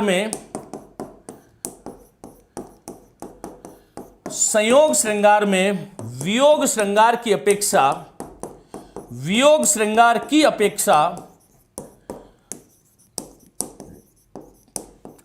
अधिक सफलता मिली है। और बिहारी का जो संयोग पक्ष है वही सरस है, वही सुबोध है, वही उसका प्राण है। हालांकि यह भी आपको ध्यान रखना होगा कि संयोग पक्ष पर केवल 25 के आसपास दोहे पूरी बिहारी सतसई में है। वियोग श्रृंगार दोहों की दृष्टि से ज्यादा में लिखा गया है, लेकिन संयोग श्रृंगार में विशेष सफलता, महारत जो है उनको हासिल हुई, यह आपको ध्यान रखना है। साथियों, मुक्तक काव्य के संबंध में, मुक्तक काव्य है, मुक्तक काव्य के संबंध में आचार्य शुक्ल जी कहते हैं, ये जो नीचे लाइन जो लिखी हुई है, ये परीक्षा की दृष्टि से बहुत ही महत्वपूर्ण है, आपको ध्यान रखना है। क्या लिखते हैं आचार्य शुक्ल? हिंदी के सबसे बड़े समीक्षक, हिंदी के सबसे बड़े साहित्यकार, हिंदी के सबसे बड़े आलोचक और हरेक कवि पर अपनी लेखनी चलाने वाला कोई व्यक्ति है तो आचार्य शुक्ल हैं। और आचार्य शुक्ल क्या लिखते हैं? देखो, मुक्तक कविता में जो गुण होना चाहिए, जो गुण होने चाहिए, वह सभी बिहारी सतसई में उपलब्ध होते हैं। मुक्तक में प्रबंध के समान रस की धारा नहीं रहती, यह सत्य है। जब हम कथा से जुड़ते हैं तो हमारे मन में एक कुतूहल होता है कि इसके आगे क्या, इसके आगे क्या। साथियों, मुक्तक काव्य तो एक बिखरा हुआ मोतियों की एक माला है, तो यहां पर उसमें उतना रस नहीं रहता। फिर से बताऊंगा आचार्य शुक्ल जी क्या कह रहे हैं। मुक्तक कविता में जो गुण होने चाहिए वे सभी बिहारी सतसई में उपलब्ध होते हैं। मुक्तक काव्य में प्रबंध के समान रस की धारा नहीं बहती, अपितु इसमें तो रस के ऐसे छींटे पड़ते हैं कि हृदय कलिका थोड़ी देर के लिए खिल उठती है। यदि प्रबंध, ये वाली जो लाइन है रटनी है, यदि प्रबंध काव्य एक विस्तृत वनस्थली है, प्रबंध काव्य जब कोई भी रचता है तो वहां पर उसके सामने कथानक होता है, उस कथानक के इर्द गिर्द कभी अपनी लेखनी चलाता है। इसलिए कहा कि यह विस्तृत वनस्थली है। तो मुक्तक क्या है? एक चुना हुआ फूलों का एक गुलदस्ता, अर्थात गुल का अर्थ फूल ही होता है, फूलों का नहीं कहना चाहिए, लेकिन समझाने के लिए कह रहा हूं, यह एक गुलदस्ता है। जगदीश भाटी बहुत ही शानदार, टीना राज, गुरुदेव के चरणों में प्रणाम। सभी साथियों को बहुत बहुत आशीर्वाद। आप लोग पढ़ते रहें, जीवन में हम हर दिन कुछ सीखते रहें, आगे बढ़ते रहें, यह हमारा संकल्प होना चाहिए। तो साथियों, शुक्ल के कथन के बारे में हमने बात करी। एक और महत्वपूर्ण चीज मैं आप लोगों को बताना चाहूंगा। बहुत सारे साथियों की बहुत बलवती इच्छा थी कि सर मैया पाठशाला ऐप पर टेस्ट सीरीज लेकर के आइएगा। साथियों, आज से एक टेस्ट सीरीज लॉन्च हो रही है और ये फर्स्ट ग्रेड और सेकंड ग्रेड दोनों के लिए उपयोगी होगी। दोनों अलग अलग होगा, आप वहां पर पढ़ लीजिएगा। इसमें 20 टेस्ट आपको टॉपिक वाइज मिलने वाले हैं और प्रत्येक जो पूरा पाठ्यक्रम जो है उसको 20 भागों में विभाजित किया है। उसकी एक डेट होगी, कौन सा टेस्ट किस विषय से, कौन से विषय से लिया जाएगा, यह आपको पूरा वहां पर एक विस्तृत पाठ्यक्रम आज उपलब्ध करा दिया गया है। ईच टेस्ट होगा, प्रत्येक टेस्ट में 60 क्वेश्चन होंगे और 10 टेस्ट होंगे, फुल टेस्ट होंगे, और उसमें फर्स्ट ग्रेड वाले में 120 प्रश्न होंगे। मैनेजमेंट हम नहीं कराते हैं। सेकंड ग्रेड वाला जो होगा उसमें 150 प्रश्न होंगे। यह आपको ध्यान रखना है। यदि कोई साथी चाहता है कि मैं इसके माध्यम से अपनी तैयारी को और परिमार्जित कर सकता हूं, परिष्कृत कर सकता हूं, 22 तारीख से यह शुरू होगा, लेकिन आज यह लॉन्च हो गया है। चलिए साथियों, आगे लिए चलता हूं। बिहारी सतसई पर लिखी गई प्रमुख टीकाएं। यहां पर एक बात मैं आपको कहना चाहूंगा, हिंदी में रामचरितमानस पर सर्वाधिक टीकाएं लिखी गई। लिखिएगा, हिंदी में रामचरितमानस पर सर्वाधिक टीकाएं लिखी गई और रामचरितमानस के बाद में हिंदी साहित्य, पूरे हिंदी साहित्य में यदि कोई सर्वाधिक प्रसिद्ध ग्रंथ रहा तो वो कौन है? बिहारी सतसई। बिहारी सतसई पर बड़े बड़े महाकवियों ने टीकाएं लिखी है और ऐसे ग्रंथ पर टीका लिख करके वह अपना गौरव मानते हैं। यहां से second grade, first grade, NET SLET में एक प्रश्न पक्का आता है। जितने भी साथी सुन रहे हैं बहुत ध्यान से सुनेंगे। महत्वपूर्ण टीकाओं की मैं आपसे बात करूंगा। साथियों, पूरे बिहारी पर 50 से 60 टीकाएं लिखी गई, यह अनुमान है, एग्जैक्ट नहीं है, यह ध्यान रखिएगा। लेकिन महत्वपूर्ण जो टीकाएं जो हैं उसके बारे में मैं आपसे बात करने वाला हूं। बिहारी सतसई की लोकप्रियता इतनी अधिक है, बिहारी सतसई की लोकप्रियता इतनी अधिक है कि इस पर रामचरितमानस के पश्चात सर्वाधिक टीकाएं लिखी गई। टीकाओं की दृष्टि से देखूं तो रामचरितमानस के बाद में बिहारी सतसई पर सर्वाधिक टीकाएं लिखी गई है। साथियों, बिहारी सतसई के प्रथम टीकाकार कौन है? कृष्ण कवि है। ये कृष्ण कवि कौन थे? बिहारी के स्वयं के कोई संतान नहीं थी, मथुरा इनका ससुराल था। संतान नहीं होने के कारण इन्होंने दत्तक पुत्र लिया। ये दत्तक पुत्र थे, बिहारी के दत्तक पुत्र थे कृष्ण कवि। इन्हीं का नाम कहीं कहीं पर कृष्ण लाल आ जाए तो घबराना नहीं, इन्हीं का नाम कृष्ण बिहारी आ जाए तो घबराना नहीं। और ये कहा जाता है कि ये बिहारी के भांजे थे। पुस्तकों में ऐसा भी उल्लेख आता है कि एक क्या नाम है उनका, निरंजन, इनका भतीजा था निरंजन। वो निरंजन भतीजा था और कृष्ण जो है बिहारी ये भांजे थे। इन दोनों के नाम से भी ये पहली टीका लिखने का गौरव इनको मिलता है और ये 1719 में ये लिखी गई। ये आपको ध्यान रखना है, बिहारी सतसई की पहली टीका कृष्ण कवि की है, जिसे कृष्णलाल, कृष्ण बिहारी मिश्र या निरंजन नाम से भी उपलब्ध होता है। प्रिय साथियों, बड़े बड़े समीक्षकों ने यह लिखा है कि बिहारी अपुत्र होने के कारण, बिहारी के कोई पुत्र संतान नहीं होने के कारण बिहारी ने कृष्ण को या फिर निरंजन को दत्तक पुत्र बनाया था और उन्होंने ही पहली टीका 1719 ईस्वी में लिखी है। यह आपको ध्यान रखना है। जिन्होंने बिहारी के प्रत्येक दोहे पर क्या लिखा है? सवैया छंद। देखिएगा, बिहारी ने पूरी की पूरी जो रचना जो करी थी वो किस छंद में करी थी? दोहे छंद में करी थी। लेकिन टीकाकार कौन? मेरे साथ बोलो, कृष्ण कवि, कृष्णलाल, कृष्ण बिहारी या निरंजन जो है उसने उस दोहे पर क्या लिख दिया? सवैया छंद लिख दिया। विद्वानों के अनुसार कृष्ण कवि बिहारी के पुत्र अर्थात दत्तक पुत्र माने जाते हैं, दत्तक पुत्र माने जाते हैं। आगे लिए चलता हूं। दूसरी टीका कौन है बताओ? विजयगढ़ के मान कवि या मान सिंह जिसको हम कहते हैं, उनकी यह दूसरी टीका है। इसका नाम क्या है? इस संदर्भ में कोई जानकारी हमें उपलब्ध नहीं होती। दूसरी टीका जो है विजयगढ़ के मान कवि या मान सिंह की है। हालांकि इस टीका का रचना काल जो है वो 1714 ईस्वी बताते हैं, लेकिन कहते हैं कि इसका प्रकाशन बाद में हुआ, इसलिए पहली टीका जो है हमें कृष्ण कवि को ही माननी चाहिए। साथियों, तीसरी टीका जो है शुभकरण और कमल नयन, ये दो लोग थे। मेरे साथ बोलोगे, पहला कृष्ण कवि है, दूसरा मान सिंह है। तीसरी टीका किसने करी? शुभकरण या फिर कमल नयन नामक दो कवि ने संयुक्त रूप से एक टीका लिखी और उसका नाम क्या था? अनवर चंद्रिका। ये अनवर चंद्रिका, इसका नाम क्यों रखा गया, इसके बारे में हम बात करेंगे। इसका समय बताया गया है 1794 ईस्वी में लिखी गई। जो दिल्ली के एक सामंत थे या राजा थे, उनका नाम था अनवर खां, इसीलिए इसकी टीका का नाम क्या हो गया? अनवर चंद्रिका हो गई। और अनवर खां को सतसई समझाने के लिए तीसरी टीका लिखी। पहला कौन? कृष्ण कवि कृष्णलाल या कृष्ण बिहारी मिश्र। दूसरे कौन? मान सिंह। तीसरे कौन? शुभकर्ण अथवा कमल नयन। टीका का नाम क्या है? अनवर चंद्रिका। किसके लिए लिखी थी? अनवर खां कौन था? दिल्ली का सामंत, और उसको समझाने की दृष्टि से यह टीका उन्होंने लिखी थी।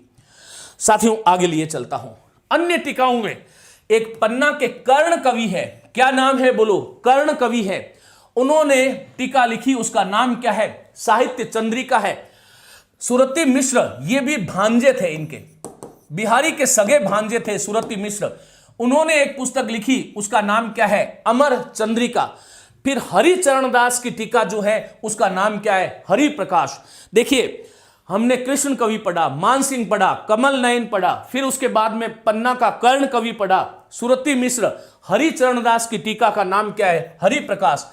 और साथियों, आधुनिक काल में लल्लू लाल और सदल मिश्र, ये दो नाम आपने जरूर सुने होंगे। कलकत्ता विलियम फोर्ट कॉलेज के व्यक्ति रहे हैं और बड़े हिंदी के जो है बड़े प्राध्यापक रहे हैं। आधुनिक काल में लल्लू लाल की टीका क्या नाम है? लाल चंद्रिका उल्लेखनीय है। लाला भगवान दीन की बिहारी बोधिनी। लाला भगवान दीन जो है, इन्होंने बिहारी बड़े के देव विवाद में एक पुस्तक भी लिखी थी, उसका हम आगे जिक्र करेंगे। उनकी जो लाला भगवान दीन की जो टीका है उसका नाम है बिहारी बोधिनी।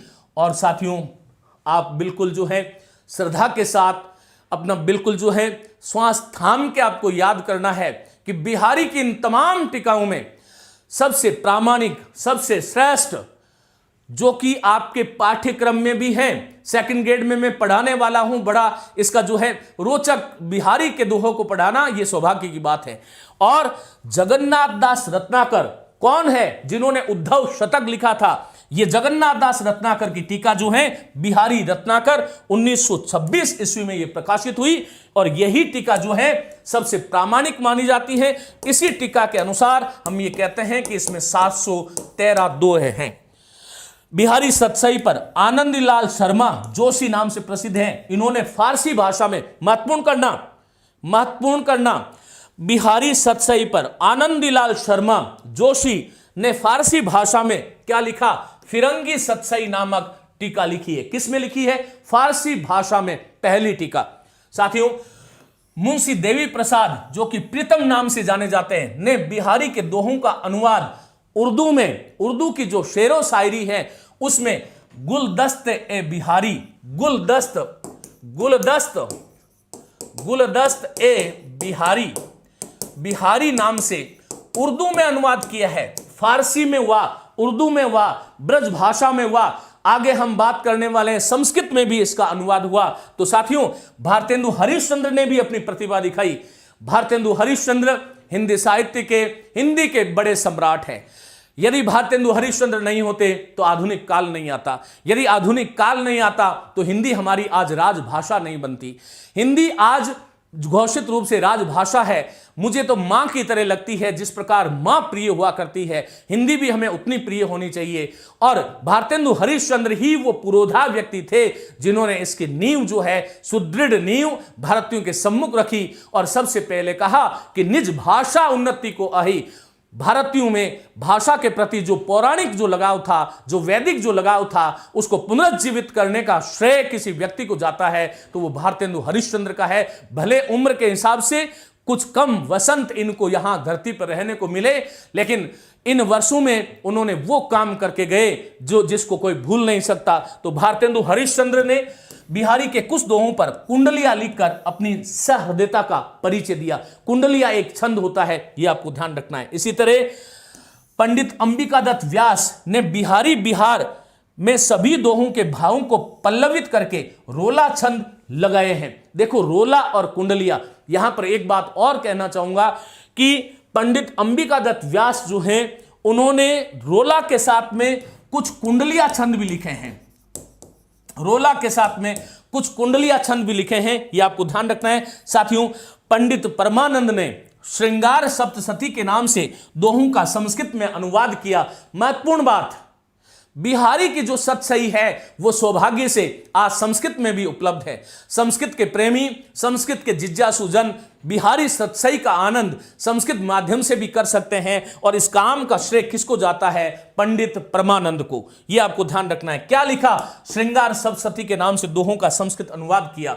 आचार्य शुक्ल के अनुसार बिहारी सतसई पर लगभग 50 टीकाएं लिखी गई। साथियों, डॉक्टर ग्रियर्सन के अनुसार, डॉक्टर ग्रियर्सन जो हिंदी साहित्य के इतिहास, the modern vernacular literature of northern Hindustan की रचना करते हैं, उन्होंने ये कहा है कि बिहारी सतसई के समक्ष संपूर्ण यूरोप में कोई रचना नहीं है। पूरा यूरोप जो है उसमें कोई रचना नहीं है। ये कई बार ये फर्स्ट ग्रेड में, ये नेट में, ये सेकंड ग्रेड में, सभी में ये प्रश्न पूछा जाता है, ये ध्यान रखना। बिहारी सतसई के समक्ष संपूर्ण यूरोप में कोई भी रचना नहीं है। कहने वाला कौन है? डॉक्टर ग्रियर्सन है। यह आपको ध्यान रखना है। और साथियों, सर जी आप टेक्निकल टीम को कहो कि स्क्रीन पर जो नंबर और नाम शो हो रहा है उसे बंद करावें।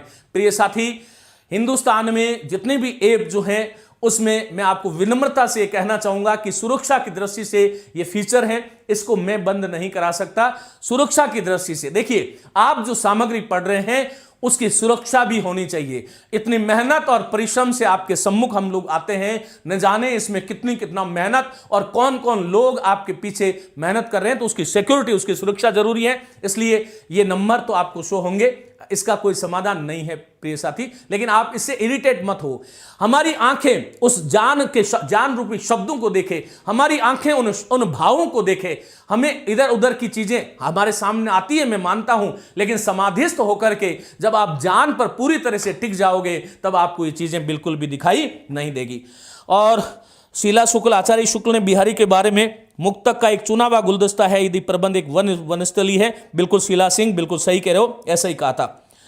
और साथियों आगे बात लिया चलता हूं, अब हम सभी साथी बिल्कुल जोश और होश के साथ मेरे साथ जुड़े रहिएगा। मैं कुछ बहुत महत्वपूर्ण बातें करने वाला हूं जो आज तक आप लोगों ने बिहारी के बारे में नहीं सुनी, परीक्षा की दृष्टि से बहुत महत्वपूर्ण है। मुझे लगता है कि ये जो व्याख्यान जो है इसको कोई ढंग से सुन लेगा तो इसके बाहर कुछ भी जाने वाला नहीं है। चाहे आप कोई भी ग्रेड की तैयारी कर रहे हो, आप पीजीटी की तैयारी कर रहे हो, टीजीटी की तैयारी कर रहे हो, अथवा नेट अथवा स्लेट किसी की भी तैयारी कर रहे हो। प्रिय साथियों, बिहारी रीतिकाल के सर्वश्रेष्ठ कवि और प्रतिनिधि कवि माने जाते हैं और सर्वश्रेष्ठ कवि का तमगा देने वाले जो व्यक्ति हैं उसका नाम है हजारी प्रसाद द्विवेदी। हजारी प्रसाद द्विवेदी ये बात कहते हैं कि बिहारी रीतिकाल के सर्वश्रेष्ठ कवि है। साथियों, एक ग्रंथ लिख करके 713 दोहे लिख करके सर्वश्रेष्ठ हो गए। हमने रीतिकाल में पढ़ा है, आप लोगों को परेशानी भी हुई होगी, अरे 100 ग्रंथ 50 ग्रंथ लिख दिए, उनका नाम भी इतना नहीं हुआ। तो हम इसलिए कहते हैं परिमाण नहीं परिणाम देखिएगा। कोई चीज का नाप तोल कितनी मात्रा में की यह महत्वपूर्ण नहीं है, उसकी ख्याति कितनी हुई। बिहारी सतसई का कोई मुकाबला भारत में किसी कवि कोई कवि नहीं कर पाएगा। श्रृंगार रस के रूप में भक्ति और नीति पर सतसइयां लिखी जाने लगी। उसके बाद में कुछ लोगों ने 9 सही लिखी। कालिदास 1000 पद आपने सुना होगा, 212 कवि। कालिदास त्रिवेदी ने, ये शतकों की संख्या उसके बाद में शुरू होती है, ये आपको ध्यान रखना है। बिहारी की ब्रज भाषा पर बुंदेलखंडी और पूर्वी भाषा का भी प्रभाव है। क्यों बुंदेलखंडी? क्योंकि बुंदेलखंड वो जो है चले गए थे। बिहारी ने तत्सम तद्भव अरबी फारसी शब्दों का प्रयोग किया है। मैं आपको एक लिस्ट दूंगा, उसमें कुछ देशज शब्दों की बात करूंगा, कुछ वहां पर तत्सम कुछ तद्भव, बहुत सारे शब्दों का प्रयोग वहां पर हुआ है। इनके दो में भाषा की समाज शक्ति। साथियों, भाषा की समाज शक्ति सबसे बड़ी शक्ति है। छोटी बात में बड़ी बात कह देना। कहत नटत रीजत खिजत मिलत खिलत लजियात भरे भवन में करत है नैनन ही सो बात। कितनी बातें, पूरा संवाद करा दिया। पूरा भवन भरा हुआ था लोगों से, उस भरे हुए भवन में पूरा संवाद हो गया नायक और नायिका का, प्रेम और प्रेमिका का। यह भाषा की समाज शक्ति है। दूसरी, कल्पना की समाहार शक्ति। कल्पना की समाहार शक्ति ये क्या होती है? बिना कल्पना के कोई भी कवि आज तक कवि नहीं बना। कोई भी कवि जो है उसमें कल्पना होनी चाहिए, तभी वो कवि बन सकता है। तो कल्पना की समाहार शक्ति और लोकोक्ति एवं मुहावरों का भी प्रभावी प्रयोग इन्होंने किया है। आइए, आचार्य शुक्ल क्या कहते हैं? कहते हैं कि जिस कवि में, सेकंड ग्रेड में पूछा गया कोटेशन है, जिस कवि में कल्पना की समाहार शक्ति के साथ साथ भाषा की समाज शक्ति, दो चीजें हो गई। एक तो कल्पना का समाहार समझते हो ना। कवि बिहारी ऐसे व्यक्ति थे जिन्होंने नदी और यु वर्ग, युवा शक्ति जो है उसका गुंफन एक साथ किया। कवि में कल्पना की समाहार, कल्पना को समेटने की शक्ति नहीं होगी तो वो कवि बन ही नहीं सकता। तो एक तो कल्पना की समाहार शक्ति और एक जो है समाज शक्ति। ये दो चीजें जो हैं बिहारी के समान पूरे हिंदी साहित्य में कहीं भी देखने को नहीं मिलती है। आचार्य शुक्ल कहते हैं जिस कवि में कल्पना की समाहार शक्ति के साथ साथ भाषा की समाज शक्ति जितनी अधिक होगी उतना ही वह मुक्तक की रचना में सफल होगा। क्योंकि मुक्तक में सोचना पड़ता है। प्रबंध में क्या करना होता है? प्रबंध में तो एक कथानक होता है, एक कथा वस्तु होती है। महाभारत या रामायण या कथा सरित सागर या किसी और ग्रंथ का उपजीव्य उसका होता है और उसी के अनुसार कवि को लिखना होता है। वह उस कथा से इधर उधर नहीं जाता। जब मुक्तक काव्य रचते हैं वही वास्तव में कवित्व की कसौटी है। और उसमें क्योंकि जिसमें कल्पना की समाहार शक्ति और समाज शक्ति जितनी अधिक होगी उतना ही वे मुक्तक की रचना में सफल होगा। यह समता बिहारी में पूर्ण रूप से विद्यमान है। कौन कह रहे हैं? आचार्य शुक्ल। यह आपको ध्यान रखना है। तो साथियों आगे लिए चलता हूं। सतसई में संचारी भाव, देखो रस के कितने अंग हैं। अनुभावों का वर्णन भी बिहारी ने जैसा किया है वैसा कोई ही साहित्य करे। कहत नटत रीजत खिजत, ये वाला जो है इसमें क्या है? ये सारा अनुभवी तो है। तो यहां पर देखो सतसई में संचारी भावों की व्यंजना भी ऐसी मर्मस्पर्शनी है कि कुछ दोहे सहृदों के मुंह से। सहृदय कौन होता है? काव्य को समझने वाला, काव्य को पढ़कर काव्य को पढ़कर आनंदित होने वाला व्यक्ति, आनंदित होने वाला व्यक्ति जो है, होने वाला व्यक्ति क्या कहलाता है? सहृदय। ये सहृदय जो है व्याकरण की दृष्टि से ऐसे व्यक्ति का विशेषण होता है। सहृदय के साथ में ता जोड़ देते हैं तब उसका भाववाचक बन जाता है। बोलो क्या? सहृदयता। तो साथियों कहते हैं कुछ दोहे सहृदयों के मुंह से बार बार सुने जाते हैं, इनकी गंभीर तन्मयता निम्न दोहे से देखी जा सकती है। एक एक दोहे को इतना ज्यादा समझाया जा सकता है। इसमें जमुना अर्थात यमुना नदी के आसपास का जो सौंदर्य जो है उसका वर्णन किया गया। क्या? सगन कुंज छाया सुखद। देखो सगन कुंज, कुंज कहते हैं वन को, जो ऐसा जंगल जिसमें उपवन होता है, जो उपवन रूपी जो है वो तो कुंज है। वृक्ष जो है, उपवन वाले वृक्ष जो है वो कुंज कहलाते हैं। कुंज क्या है? इसमें विशेष्य। सगन उसका क्या है? बोलो क्या है? विशेषण। कुंज कैसा हुआ? सगन है, अर्थात सगन कुंज है। और छाया, छाया विशेष्य है, उसका विशेषण क्या है? सुखद। छाया कैसी है? सुखद है। कुंज कैसा है? सगन अर्थात घना है। और शीतल मंद समीर, समीर यहां पर विशेष्य है और उसके दो विशेषण हैं। कौन कौन से? एक तो वो शीतल है और क्या है? वो मंद है। शीतल भी है, मंद भी है और वह सुगंधित भी है। वायु के, समीर के तीन लक्षण होते हैं।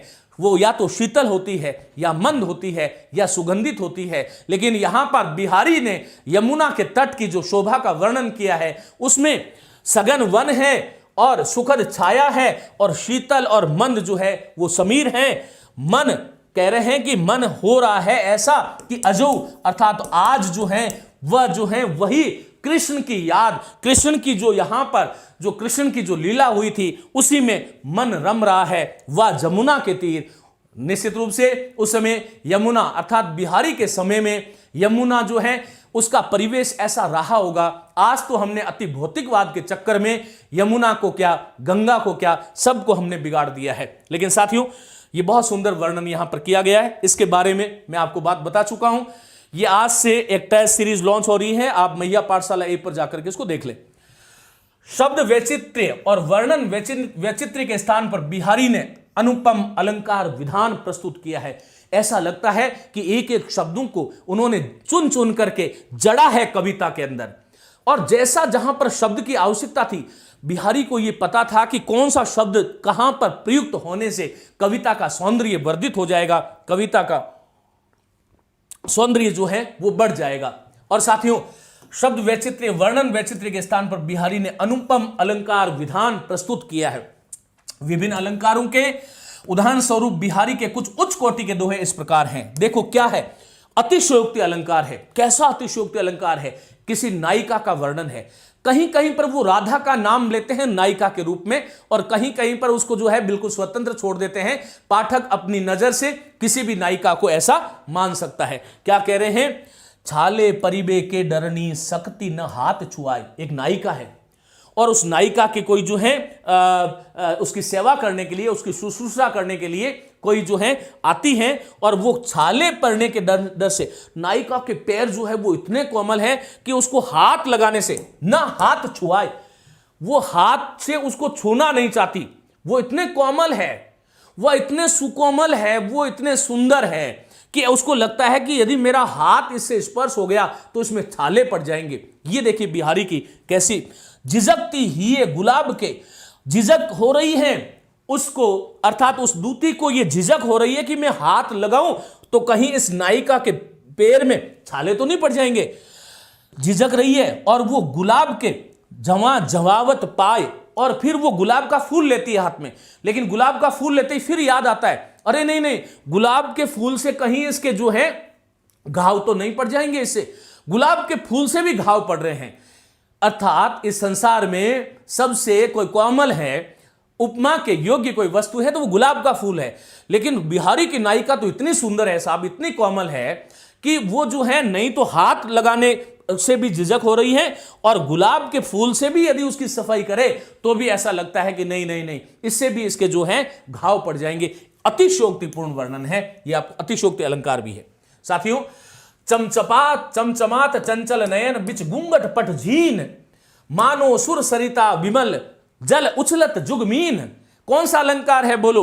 जहां पर मानो शब्द आ जाए, देखो मनु आ जाए, मानो आ जाए, जनु आ जाए, जानहो आ जाए, वहां पर निश्चित रूप से कोई अलंकार होता है तो उत्प्रेक्षा होता है। जहां पर उपमेय में उपमान की संभावना व्यक्त की जाती है। मैंने काव्यशास्त्र में बहुत विस्तार से एक एक अलंकार आप लोगों को पढ़ाया है। मुझे उम्मीद है वहां से आप लोगों ने, सर काव्यशास्त्र की पीडीएफ सेंड करो, जल्दी होगी बेटा। और प्रतिभा गुरुदेव आपका आशीर्वाद है, बिल्कुल, बहुत शुभकामनाएं। और हिंदी की समय सारणी के अनुसार एक टेस्ट सीरीज जारी करो जिसकी पीडीएफ निकाल सकें। पूरा सिलेबस ओम प्रकाश कह रहे पूरी तैयारी के साथ। मैं इतना विनम्रता से कहूंगा, आज तक आपने जीवन में इस प्रकार की टेस्ट सीरीज नहीं देखी है। इस प्रकार की टेस्ट सीरीज लाने वाला हूं जिसमें हर एक जो है उसका डेट फिक्स होगा, उसका बिंदु, किस बिंदु पर आज आपको टेस्ट देना है, पूरी मेहनत के साथ, पूरी प्रबल उस जो है उत्साह के साथ मैं आप लोगों के साथ जुड़ूंगा। मुझे विश्वास है कि जो साथी इस 30 टेस्ट सीरीज को ढंग से ध्यान से पढ़ लेगा वह निश्चित रूप से, चाहे वो सेकंड ग्रेड हो, फर्स्ट ग्रेड हो, नेट स्लेट या कॉलेज लेक्चरशिप हो, उसको आनंद ही आनंद होने वाला है। चलिए साथियों, क्या कह रहे हैं कि चमचमात चंचल नयन, बिहारी किस प्रकार की उत्प्रेक्षा कर रहे हैं, संभावना व्यक्त कर रहे हैं। संभावना अर्थात उपमेय में उपमान की संभावना व्यक्त करना ही उत्प्रेक्षा अलंकार है। बोलो मेरे साथ, उपमेय जिसका वर्णन किया जाता है, उपमान जिससे वर्णन किया जाता है, किसी उपमेय में उपमान की संभावना जो व्यक्त की जाती है, मानो ऐसा है, जानो ऐसा है, मानो कि ऐसा है। और जिन कवि, जो कवि सुंदरता, सौंदर्य प्रेमी जो थे, उन्होंने उत्प्रेक्षा का सबसे ज्यादा प्रयोग किया है, ये आपको ध्यान रखना है। चमचमात चंचल नयन, कोई नायिका है, वो क्या है, घूंघट पट झीन। झीन का अर्थ है बिल्कुल जो है सूक्ष्म, बारीक बारीक घूंघट डाला हुआ है। देखो कैसी अभिव्यंजना, आपके मन मस्तिष्क में एक सौंदर्य का चित्र उभर के आएगा कि चमचमात अर्थात चमचम हो रहे हैं, दीप्त हो रहे हैं, चंचल नयन, उस नायिका के जो चंचल नयन जो है वो उस जो बिल्कुल बारीक जो घूंघट जो डाला हुआ है उसके पट के बीच से वो चमचमा रहे हैं। मानो कवि उत्प्रेक्षा कर रहा है कि मानो सुर सरिता, देवों की सरिता कौन, मानो गंगा नदी का जो विमल जल है, जो स्वच्छ जल है। इसका मतलब देखो, यमुना का वर्णन किया, गंगा का वर्णन किया। कवि बिहारी कह रहे हैं कि मानो उस नायिका के दो सुंदर नयन जो है वो जो है क्या बोलते हैं, बारीक पट के घूंघट के कारण उसमें उसी प्रकार चमक रहे हैं मानो गंगा के विमल जल में जुग अर्थात दो मछलियां, मीन, दो मछलियां जो है जो है उछल रही है उस स्वच्छ जल में, जैसे दो मछलियां उछल रही है। जब हम ऊपर से स्वच्छ जल में देखते हैं, मछलियां ऊपर आती हुई दिखाई देती है, तो वहां पर दो मछलियों की तुलना किससे की गई है, नायिका के आंखों से। इस प्रकार का सौंदर्य वर्णन कौन कवि करता है बताओ। एक इस प्रकार का बिंब पाठक के हृदय में कि पढ़ने वाला, सर हम सीरियल वाइज वीडियो देख रहे हैं, ये क्लास बाद में देखेंगे, बिल्कुल देखिएगा, हाँ बिल्कुल जो है सीरियल वाइज देखिएगा। जैसे जैसे मैं आपको हर दिन घंटे 2 घंटे के जो व्याख्यान मिल रहे हैं उसके अनुरूप आप जब आप आगे जाओगे तभी आपको जो है इसका आनंद आने वाला है। चलिए साथियों आगे लिए चलता हूं। साथियों आगे एक और विभावना अलंकार, बिना कारण के कार्य की उत्पत्ति कर देना। क्या देखो, अंग अंग नग जगमगी दीप सिकासी दे। उसका नायिका का जो है वो अंग अंग नग की भांति, रत्न की भांति जगमग हो रहा है। वो जैसे अंधेरे में भी रत्न चमकता है, वैसे उसका अंग अंग जो है वो युवा अवस्था का जो उन्माद जो है उसे जगमग हो रहा है। और उसकी दीप शिखा जो है कवियों का प्रसिद्ध उपमान माना जाता है। दीप शिखा सी देह, दियो बडारो हु रे बड़े उजेरो गह, दिया बढ़ाए हु रहे बड़े उजेरो गह। साथियों बिना कारण के कार्य की उत्पत्ति हो रही है, विभावना अलंकार है। कैसे होता है, अरे वो नायिका जो है उसके अंग इतने जगमग हो रहे हैं और वो दीप शिखा सी, दीपक की शिखा जो है लो की भांति अर्थात उसके प्रकाश की भांति उस नायिका के शरीर में इतना ज्यादा ज्योति और चमक है कि दिया बढ़ाए, उस गली में रहने वाले लोग यदि दिया अर्थात दीपक, क्योंकि लाइट तो उस समय थी नहीं, दीपक को बढ़ा भी दे, आज भी हम कहते हैं दीपक को बढ़ा दो, दीपक को बुझा दो, ये हमारी परंपरा नहीं है। हम दीपक को कभी बुझाते नहीं हैं, वो जलता हुआ रहता है, उसको बढ़ा दो। तो दीपक को बढ़ाने अर्थात बंद करने पर भी बड़े उजेर हो गए, उसके घर में जो है उसकी देह से ही, उसकी देह की जो चमक है, उस नायिका की देह की जो कांति है, उससे ये घर जो है जगमग जगमग जगमग हो रहा है। इस प्रकार का वर्णन जो है बिना कारण के, भाई प्रकाश जो है वहीं होता है जहां दीपक होता है। यहां पर तो नायिका जो है वो दीपक का काम कर रही है, दीपक की आवश्यकता नहीं है। पूरी गली में जो है वो चमक जो है, प्रकाश ही प्रकाश फैल गया है। ऐसी नायिकाएं बिहारी के समय हुआ करती थी। साथियों, कहते हैं आचार्य हजारी प्रसाद द्विवेदी ने बिहारी सतसई को रसिकों के हृदय का घर कहा है। क्या बोला है, बोलो? बिहारी सतसई को रसिकों के हृदय का घर, जो रसिक व्यक्ति जो है उसके हृदय का घर कहा है। हमारे जीवन में 9 रस होते हैं। केवल श्रृंगार से काम नहीं चलता, भक्ति भी होनी चाहिए, करुणा भी होनी चाहिए। रति के साथ श्रृंगार, क्रूर, रौद्र, वीर, भयानक, विभत्स, सभी रसों का आनंद मिलता है। लेकिन जो रसिक व्यक्ति, जो श्रृंगारी व्यक्ति है, उसके हृदय का घर कौन है? बोलो कौन है? बिहारी सतसई। किसके अनुसार है? आचार्य हजारी प्रसाद द्विवेदी के अनुसार। प्रिय साथियों, डॉक्टर पदम सिंह शर्मा, जिसका नाम है पराग, ने बिहारी सतसई की भूमिका में बिहारी के पद शक्कर की रोटी के समान बताए हैं। शक्कर की रोटी पूछा गया है, बिहारी के पदों को शक्कर की रोटी के समान। जैसे एक शक्कर की रोटी बनाते हैं ना, बचपन में जब छोटे थे तो रोज ही खाते थे। उस शक्कर की रोटी को कहीं से भी तोड़ लो, बीच से तोड़ लो, आगे से तोड़ लो, कोने से तोड़ लो, वो हर जगह मिठाई होती है। उसी प्रकार बिहारी सतसई जो है, उसका हर पद जो है उस शक्कर की रोटी के समान है, जिसको जो है कहीं जिधर से भी तोड़िए मीठी ही लगेगी। एक बात और बताऊंगा, पदुमलाल, पन्नालाल बख्शी ने बिहारी की सतसई को मक्खन की रोटी कहा है। ये मक्खन की रोटी कहने वाले कौन है साहब? पदुमलाल, पन्नालाल बख्शी हैं। और शक्कर की रोटी कहने वाले कौन है?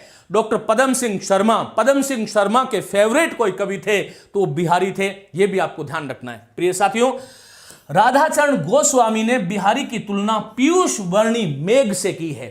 पीयूष वर्णी मेघ से। एक बात आपने सुनी है ना, सूर सूर तुलसी शशि उडगुन केशव दास अद्य कवि खद्योतसम जहां तहां करत प्रकाश।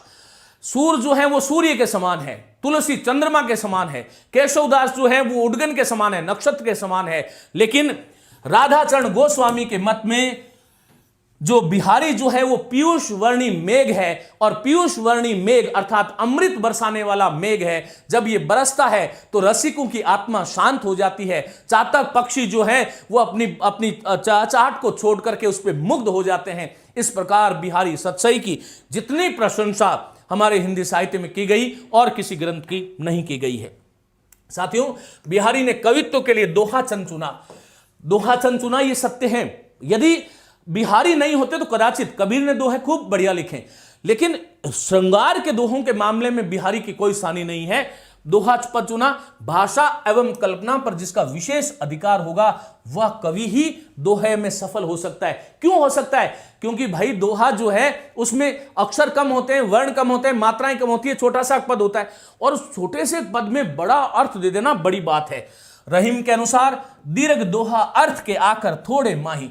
दीर्घ दोहा अर्थात दोहा जो है वो दीर्घ है, अर्थ के आकर थोड़े हैं।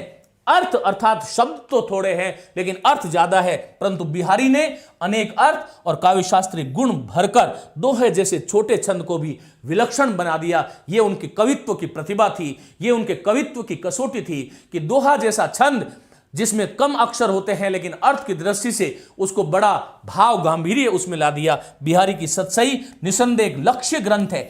साथियों, 2 तरह के ग्रंथ होते हैं, एक तो लक्षण ग्रंथ है, एक तो लक्षण ग्रंथ होते हैं।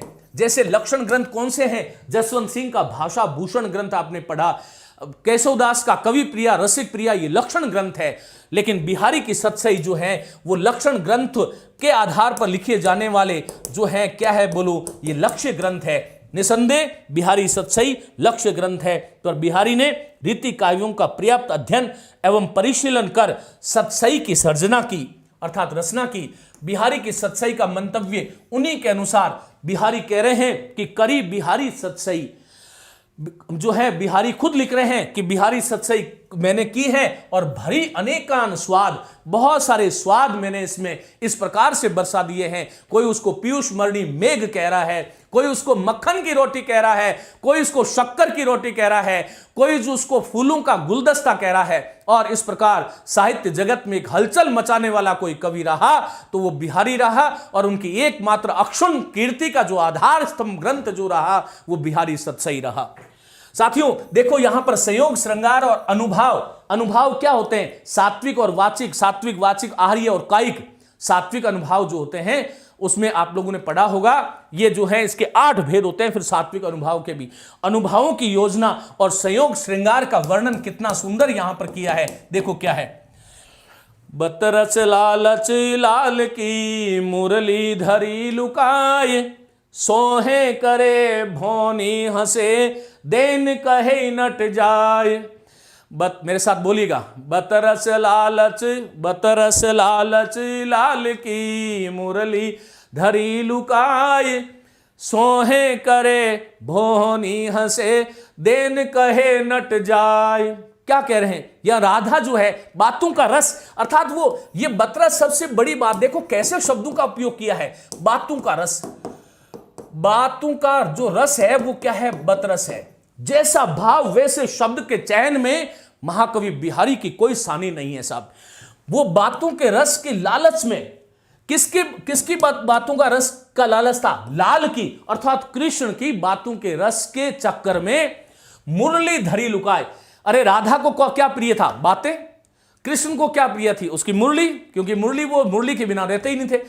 लेकिन बातों के रस की लालची राधा ने उस लाल की, कृष्ण की मुरली धरी लुकाए, उसकी मुरली जो थी उसको लुका लिया, छिपा लिया। अब कृष्ण कहते हैं कि मेरी मुरली तुमने ली क्या? तो नहीं, क्या कहते हैं? सोहे करे। कृष्ण कहते हैं ली क्या? तो सोहे, अर्थात मैं तुम्हारी सौगंध खाती हूं कृष्ण, मैं तुम्हारी सौगंध खाती हूं कि मैंने तुम्हारी कोई जो है मुरली नहीं ली है। सोहे करे, सोहे सौगंध करे, भौनी हंसे। लेकिन देखो ये किस प्रकार का अनुभव है यहां पर। जब हम आगे अनुभव की मैंने पढ़ा रखा है, ये काव्य शास्त्र में आप लोग पढ़ोगे, बड़ा आनंद इसमें आएगा कि सोहे करे, सौगंध खा रही है, लेकिन वो भौनी हंसे। आंखों, जो भौं, आंखों को तो हंसते हुए देखा है, मुंह को हंसते हुए देखा है, लेकिन बिहारी ने किसको हंसा दिया? भौं को हंसा दिया। भौं से मानो वो हंस रही है।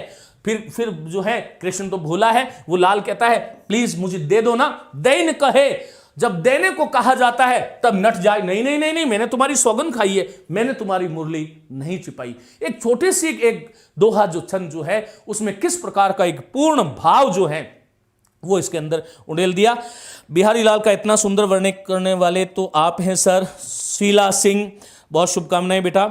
जयपुर सिटी से शुभ संध्या। बिल्कुल जो है बादल चारण बाड़मेर, वह क्या राग है? ऐसी कोई राग नहीं है बेटा, आज तबीयत भी ठीक नहीं है, लेकिन मैं क्योंकि समय दे दिया था तो आप लोगों के बीच में आना था।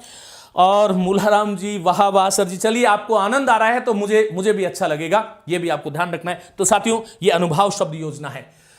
बिहारी के संबंध में यह कहा जाता है कि उन्होंने गागर में सागर भर दिया, अर्थात कम शब्दों में अधिक भाव व्यक्त करने की क्षमता यदि पूरे हिंदी साहित्य में किसी को थी तो बिहारी को थी। क्या कहते हैं देखो, सतसैया के दोहरे जो नाव के तीर, देखन में छोटे लगे घाव करे गंभीर। मेरे साथ आप लोग बोलिएगा, सतसैया के दोहरे जो नाव के तीर, देखन में छोटे लगे घाव करे गंभीर। साथियों यहां पर एक बात कहना चाहूंगा कि कहीं कहीं नाविक के तीर लिखा होता है। नाविक जो है वो नाव चलाने वाला होता है, यहां पर नाविक नहीं है, ये नावक है।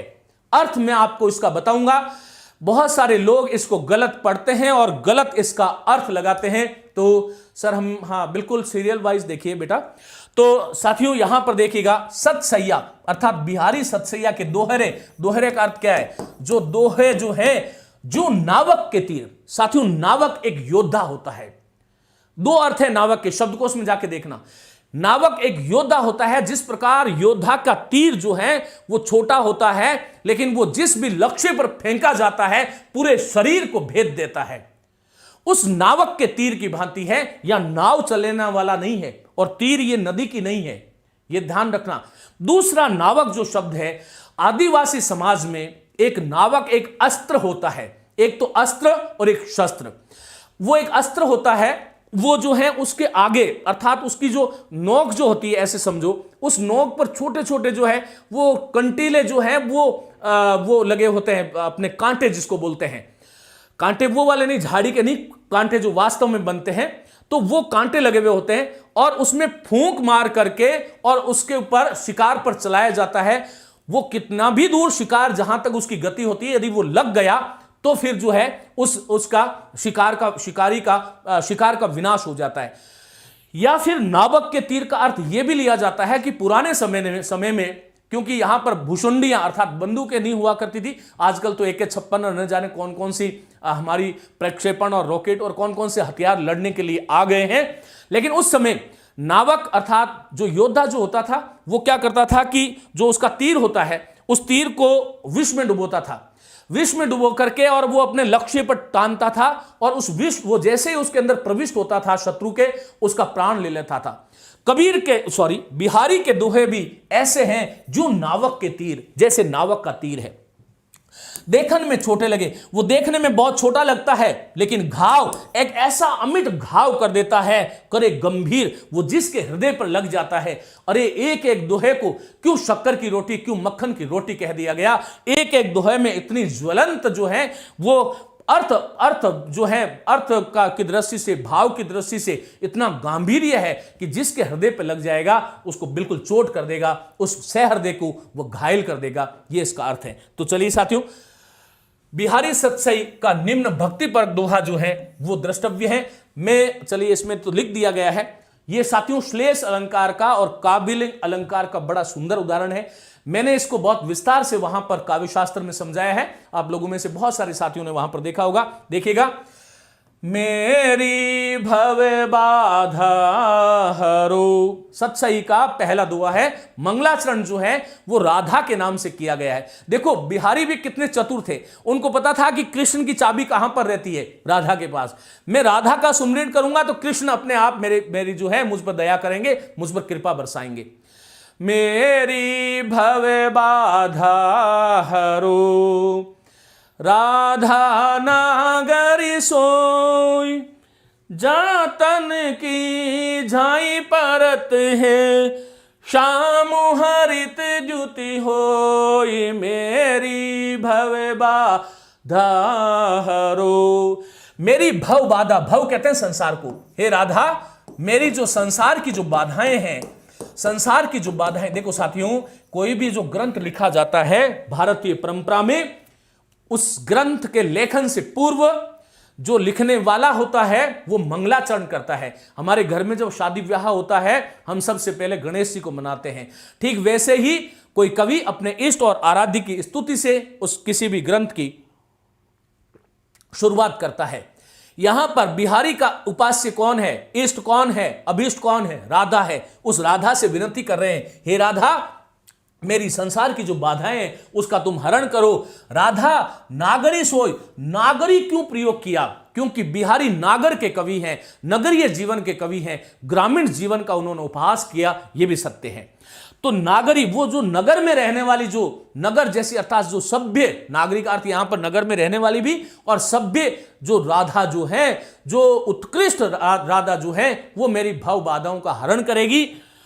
जातन की झाई परे, इसमें एक तो झाई शब्द में, एक श्यामु शब्द में और एक हरित द्युति, इनके तीन तीन अर्थ होने के कारण यहां पर श्लेष अलंकार है। समय कम है इसलिए मैं आपको इस पर नहीं ले जा रहा हूं। झाई का अर्थ क्या है? यहां पर उस जहां तन की, राधा के तन की केवल परछाई किस पे पड़ जाए, श्याम पर पड़ जाए, तो श्याम हरित द्युति अर्थात हरे भरे और प्रसन्न हो जाते हैं। श्याम यहां पर कौन हुआ? कृष्ण हुआ। और जातन की झाई, और अर्थात जिस तन का ध्यान कर ले कोई, जिस तन का ध्यान कोई कर ले, तो वो श्याम हरित अर्थात वो जो श्याम, जो श्री कृष्ण जो है, राधा कैसी है? गौर वर्ण वाली है। कृष्ण कहते हैं कैसे हैं? श्याम वर्ण वाले हैं। और गोरा वर्ण और श्याम वर्ण, काला वर्ण मिलता है तब एक नया वर्ण आ जाता है, उसको हम बोलते हैं हरा वर्ण। वो हरे वर्ण के समान हो जाते हैं। फिर श्याम का तीसरा अर्थ क्या है? कलमश या पाप है।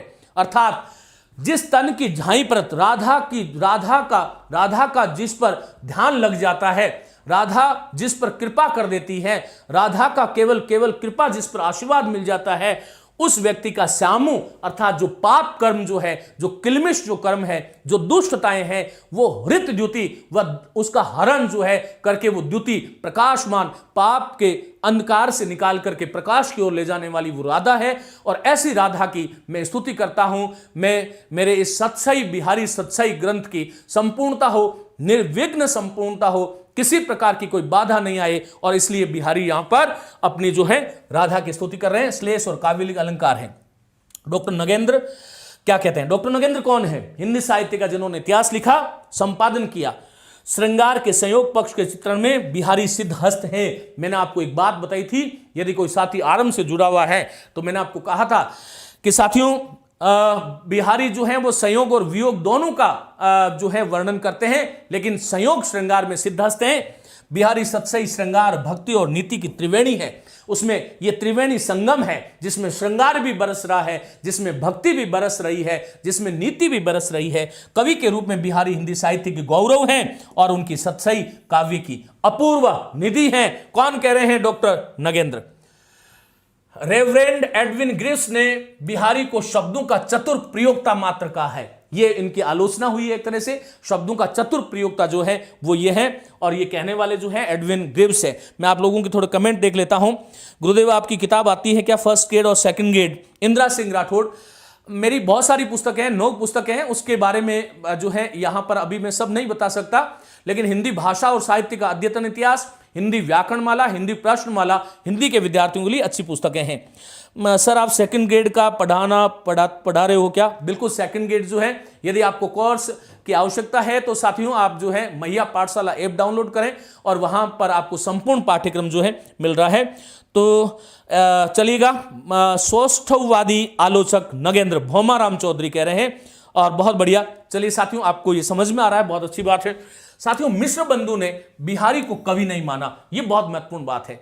यहां पर मैं ये कहना चाहूंगा कि कवि माना कि नहीं माना, वो उच्च कोटि का कवि नहीं माना, हालांकि लिखते ऐसे ही है। वो नगेंद्र में यही लाइन लिखी हुई है, इसलिए मैंने लाइन लिखी है। लेकिन कवि नहीं माना और कम कवि मानना, उच्च कोटि का कवि मानना, ये दोनों अलग अलग बातें हैं। मिश्र बंधु में 3 लोग आते हैं, सुखदेव बिहारी, श्याम बिहारी और गणेश बिहारी। ये 3 भाई थे और इन्होंने एक हिंदी साहित्य का इतिहास लिखा था जिसका नाम हम लिखते हैं मिश्र बंधु विनोद। मिश्र बंधु विनोद जो है उसके आगे उन्होंने 1910 ईस्वी में एक पुस्तक लिखी थी, हिंदी नवरत्न, जो आलोचना की पहली पुस्तक थी। हिंदी के नवरत्नों का जब उन्होंने उल्लेख किया तो अपनी उस नवरत्न पुस्तक में बिहारी से पहले इन्होंने देव को स्थान दे दिया, और यहां से यह झगड़ा शुरू हो गया हिंदी में कि देव बड़े कि बिहारी। और इस झगड़े में इनके साथ जो लड़े हैं वो है पद्म सिंह शर्मा पराग। हालांकि लाला भगवान दीन और आगे हम लोग बात करने वाले हैं, बहुत सारे लोग इस झगड़े में आगे, और फिर लोगों ने इस विवाद को इतना ज्यादा बढ़ा दिया। कौन से विवाद को? कि बिहारी बड़ा है कि देव, कि इस पर एक स्वतंत्र पुस्तकें लिखनी पड़ी। तो ये जो कंट्रोवर्सी जो शुरुआत हुई थी, इसके जन्मदाता कौन है? प्रश्न यह आता है कि बिहारी बड़े कि देव, इस विवाद के जन्मदाता कौन है? तो मिश्र बंधु है। और कौन सी पुस्तक है वो? हिंदी नवरत्न। कब आई थी? 1910 में। देव बड़े की बिहारी को लेकर आलोचकों के मध्य विवाद के जन्मदाता है मिश्र बंधु। इसके बारे में हम थोड़ी देर बाद में और बात करेंगे। लाला भगवान दीन ने बिहारी को सूर, तुलसी और केशव के बाद हिंदी साहित्य का चौथा रत्न मानते हैं। वो ये ध्यान रखना, लाला भगवान दीन ने देव बड़े की बिहारी, इस पर पुस्तक भी लिखी है, उसके बारे में हम लोग बात करेंगे। लेकिन साथियों, लाला भगवान दीन ने बिहारी को सूर, तुलसी और केशव, याद रखने के लिए वही याद करो, सूर सूर्य के समान है, तुलसी शशि, तुलसी चंद्रमा के समान है, केशव उडगुन दास, उडगुन केशव दास, केशव जो है वो उडगन दास है। 3 हो गए। और चौथा, लाला भगवान दीन की नजर में हिंदी का कोई चौथा रत्न है तो वो कौन है? बिहारी है। इसी तरह मिश्र बंधु ने भी अपने ग्रंथ हिंदी नवरत्न में बिहारी को चौथा स्थान दिया है। आचार्य विश्वनाथ प्रसाद मिश्र साथियों बिहारी की प्रशंसा में क्या लिखते हैं, सुनो। प्रेम के भीतर उन्होंने सब प्रकार की सामग्री, सब प्रकार के वर्णन प्रस्तुत किए और वे भी इन्हीं 700 दोहों में। ये उनकी एक विशेषता ही है। विश्वनाथ प्रसाद मिश्र वही व्यक्ति है जिन्होंने हिंदी के रीतिकाल को सुव्यवस्थित 3 भागों में विभाजित किया, जिसको हम रीतिबद्ध, रीति सिद्ध और रीति मुक्त कहते हैं। आचार्य विश्वनाथ प्रसाद मिश्र जो हैं वो क्या कहते हैं कि प्रेम के भीतर उन्होंने सब प्रकार की सामग्री, सब प्रकार के वर्णन प्रस्तुत किए हैं, वे भी इन्हीं 700 दोहों में। ये उनकी एक विशेषता ही है। साथियों, श्याम सुंदर दास ये भी एक इतिहासकार हैं। आप लोग कह रहे हैं सर मैं हिंदी एडिशनल बीए कर सकता हूं, शिवराज बेरवा सेकंड ग्रेड में योग्य होऊंगा या नहीं होऊंगा? बिल्कुल हो जाओगे। यदि आपने जो है एडिशनल कर दिया तो आप बिल्कुल योग्य होंगे। चलिए, तो साथियों, श्याम सुंदर दास ने बिहारी सतसई को रामचरित के बाद सबसे अधिक प्रचारित कृति माना है। टीकाओं के हिसाब से भी सबसे ज्यादा टीकाएं रामचरित मानस की लिखी गई, उसके बाद में बिहारी सतसई की। विश्वनाथ सिंह ने बिहारी को हिंदी मुक्त काव्य का साहित्य का बेजोड़ कवि माना है और आचार्य हजारी प्रसाद द्विवेदी ने बिहारी को रीतिकाल का सर्वाधिक लोकप्रिय कवि और सर्वश्रेष्ठ कवि कहा है। माना जाता है कि पद्म सिंह शर्मा और मिश्र बंधु के बीच बिहारी और देव की श्रेष्ठ या उच्चता को लेकर बहुत विवाद हुआ। श्री श्री शर्मा बिहारी को श्रेष्ठ बता रहे हैं। साथियों, जो है ये जो विवाद जो था बिहारी और देव में कौन बड़ा है, ये विवाद यदि आपसे पूछ ले किसके मध्य शुरुआत कहां से हुई थी, तो वो शुरुआत करने वाले थे मिश्र बंधु। और इनसे पहली बार जो है पंगा लेने वाला जो व्यक्ति था वो था आपके पद्म सिंह शर्मा, जिसको हम पराग कहते हैं, पद्म सिंह शर्मा। और पद्म सिंह शर्मा के मत में बिहारी ही देव से बड़े हैं। हालांकि रीतिकालीन साहित्य में सर्वाधिक आश्रयदाताओं के यहां पर सर्वाधिक आश्रयदाता रीतिकाल में देव को मिले हैं। सर्वाधिक ग्रंथ रीतिकाल में महाकवि देव ने लिखे हैं, यह भी आपको ध्यान रखना पड़ेगा। लेकिन सर्वाधिक ग्रंथ लिखने से वह बड़े नहीं हो जाते। कोई भी परिमाण से बड़ा नहीं बनता, परिणाम जो है परिमाण से बड़ा नहीं बनता, परिणाम से बड़ा होता है। भले बिहारी ने एक सतसई लिखी है, 713 दोहे लिखे हैं, लेकिन उनमें जो गांभीर्य है आज वो सभी विश्वविद्यालयों के आधुनिक युग में, यदि मैं आज जिस काल खंड में खड़ा हूं तब भी देखूं तो लोग देव को कम जानते हैं, बिहारी को ज्यादा जानते हैं। यह भी आपको ध्यान रखना है। चलिए, तो यह विवाद सर्वप्रथम इनके मध्य हुआ। पद्म सिंह शर्मा ने बिहारी सतसई की भूमिका, महत्वपूर्ण चीज है, ध्यान रखना, सेकंड ग्रेड फर्स्ट ग्रेड सभी में पूछा जाता है। पद्म सिंह शर्मा ने बिहारी सतसई की भूमिका लिखी है, एक ग्रंथ लिखा। कृष्ण बिहारी मिश्र ने देव और बिहारी ये ग्रंथ लिखा है।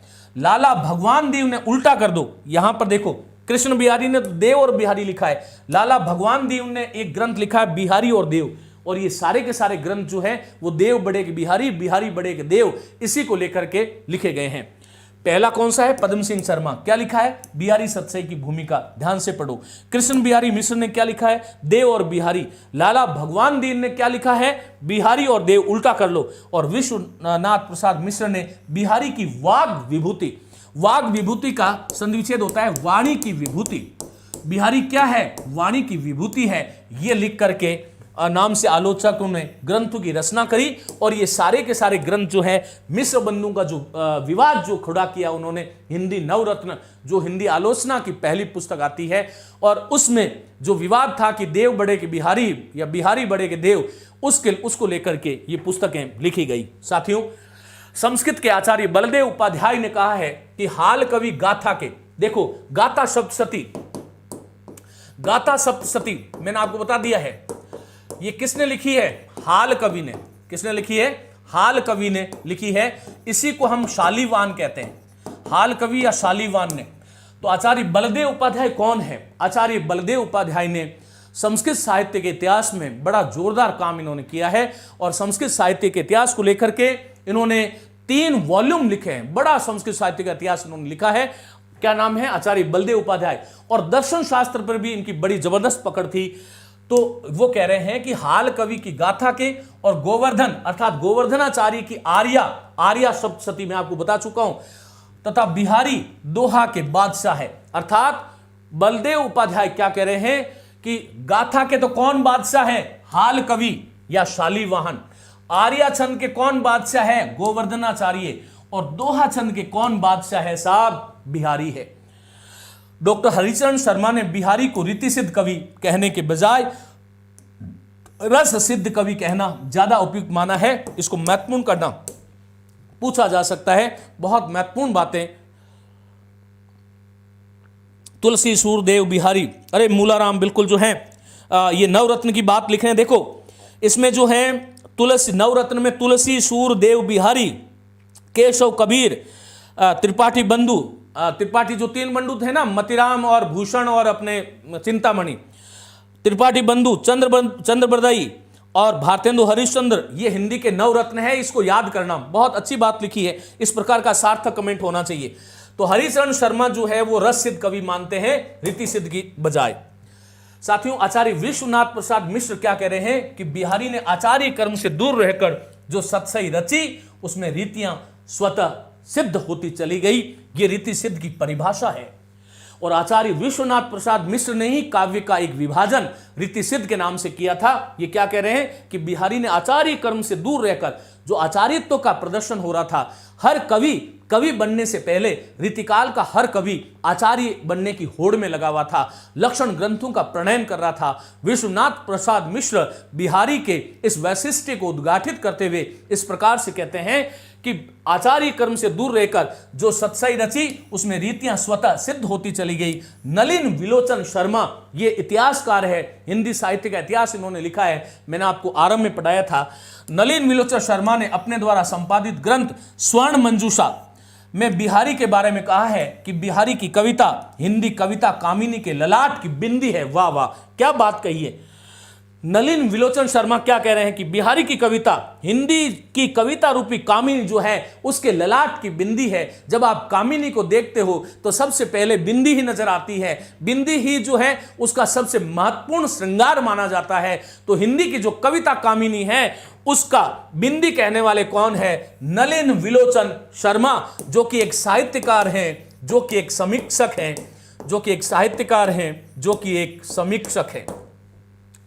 साथियों, आचार्य शुक्ल द्वारा बिहारी के संदर्भ में जो कुछ महत्वपूर्ण कथन कह गए हैं उसकी हम बात करेंगे। त्रिपाठी बंधु में भूषण और मतिराम, हाँ भूषण और मतिराम, त्रिपाठी बंधु में तीन आते हैं। हमने ये कहा है कि भूषण, मतिराम और चिंतामणि त्रिपाठी, ये तीनों भाई थे।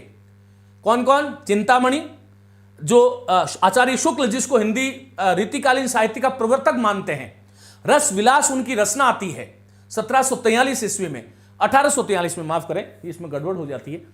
तो ये जो है कुल मिलाकर के, और इसकी रस विलास की रचना का फिर मैंने गड़बड़ बता दिया है कुछ, आप इसको नोट मत करना, सुना ही नहीं है आप लोगों ने, कुछ ध्यान रखना। रस विलास रचना है, लेकिन ग्वाल कवि की तो है आपकी लास्ट वाली रस रंग, और चिंतामणि की रस विलास जो है वो सबसे पहली रचना मानी जाती है। आचार्य शुक्ल जो हैं वो चिंतामणि को रीतिकाल का प्रवर्तक मानते हैं। उसी चिंतामणि के मतिराम और भूषण जो है, जो वीर रस के कवि हैं, वह भाई हैं, ये तीनों भाई थे। ये बात चल रही थी, चलिएगा। तो साथियों, आचार्य शुक्ल द्वारा बिहारी के संदर्भ में जो कहा गए, जो कथन जो थे, उनके बारे में हम बात करेंगे। बहुत शानदार बातें सब एक साथ आ गई हैं। कहते हैं कि श्रृंगार रस के ग्रंथों में जितनी ख्याति और जितना मान बिहारी सतसई को हुआ उतना किसी और को नहीं। ये शुक्ल के कथन है, ध्यान रखना। शुक्ल महत्वपूर्ण व्यक्ति है हिंदी साहित्य में, हर परीक्षा में पूछे जाते हैं। एक एक दोहा हिंदी साहित्य में एक एक रत्न माना जाता है, शुक्ल कह रहे हैं। शुक्ल दूसरी बात कह रहे हैं कि भावों का बहुत उत्कृष्ट और उदात्त स्वरूप, भावों का जो भाव जो है वो श्रृंगार के हो, भक्ति के हो, नीति के हो, भावों का बहुत उत्कृष्ट और उदात्त स्वरूप बिहारी में नहीं मिलता। कविता उनकी श्रृंगारी है पर प्रेम की उच्च भूमि पर नहीं पहुंचती, नीचे ही रह जाती है। शुक्ल की एक प्रॉब्लम थी, आचार्य शुक्ल जो है ना वो पहले कोई बात की प्रशंसा भी कर देते थे और बाद में उनको यदि समझ आता बाद में तो वो उसकी बुराई भी करते थे। यही कारण था कि जब उन्होंने आदिकाल को वीर गाथा काल नाम दिया और जिस रचना को आधार बना करके आदिकाल को वीर गाथा काल वो कहते हैं, पृथ्वीराज रासो को, उसके बाद में वो जो है उसके बाद में वो कहते हैं कि ये तो जाली ग्रंथ है। तो शुक्ल थोड़े से जो है ऐसा व्यक्ति तो उनका जरूर रहा है। बिहारी की रस व्यंजना, तीसरा कथन शुक्ल का, बिहारी की रस व्यंजना का पूर्ण वैभव उनके अनुभवों के विधान में दिखाई देता है। देखो, रस सामग्री कौन कौन सी होती है? विभाव, अनुभाव, व्यभिचारी, संयोगात, रस निष्पत्ति। उसमें अनुभावों का विशेष वर्णन है, संचारियों की हमने बात कर ली। चौथा कथन शुक्ल का, बिहारी का विरह वर्णन मजाक की हद तक पहुंच गया। कैसे हद तक पहुंच गया, आगे हम बात करेंगे इसकी। बिहारी के दोहे क्या है, रस के छींटे हैं, रस के छोटे छोटे छींटे हैं। बिहारी के दोहों को रस की पिचकारियां भी कहा है। रस की पिचकारियां कहने वाले, पिचकारियां, ये रस की छोटी छोटी पिचकारियां हैं, ये कहने वाले कौन है, शुक्ल हैं। शुक्ल कहते हैं कि बिहारी का ब्रज भाषा पर असाधारण अधिकार था। शब्द और वर्ण उसके दोहों में नगों की भांति अर्थात रत्न की भांति जड़े हुए हैं और रत्नों की आभा बिखेरते हैं। साथियों, बिहारी की नायिका इतनी क्षीण हो गई है। देखो, ये आचार्य शुक्ल कह रहे हैं, लेकिन बिहारी ने एक जगह एक दोहा लिखा। क्या कहा, शुक्ल जी का विरोध करने का साहस उनके शिष्य हजारी प्रसाद द्विवेदी को हुआ। बिल्कुल विरोध, हाँ, हजारी प्रसाद द्विवेदी बड़े विनम्र थे। उन्होंने ये कहा कि देखो भाई, शुक्ल जी की बात सही है, लेकिन मेरे मत से ये है। ऐसे बड़े विनम्र आलोचक मिलते कहां हैं। आजकल तो हम छोटी छोटी बातों पे परस्पर लड़ पड़ते हैं, इन तुम्हारा विचार ये है, मेरा तो ये होना चाहिए। लेकिन वो एक अलग व्यक्तित्व थे। आचार्य शुक्ल, आचार्य हजारी प्रसाद द्विवेदी बड़े विशाल व्यक्तित्व के स्वामी थे।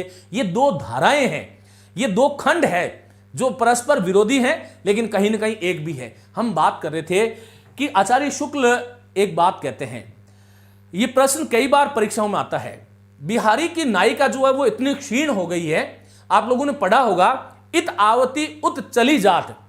कोई नायिका थी जो वियोग में ऐसी दशा उसकी हो गई है, इत आवती, यहां इधर आ रही थी, उत चली जात, लेकिन इधर आ रही थी लेकिन उधर चली गई। कारण क्या है, चली 6-7 हाथ, 6-7 हाथ इधर चली गई, 6-7 हाथ इधर चली गई।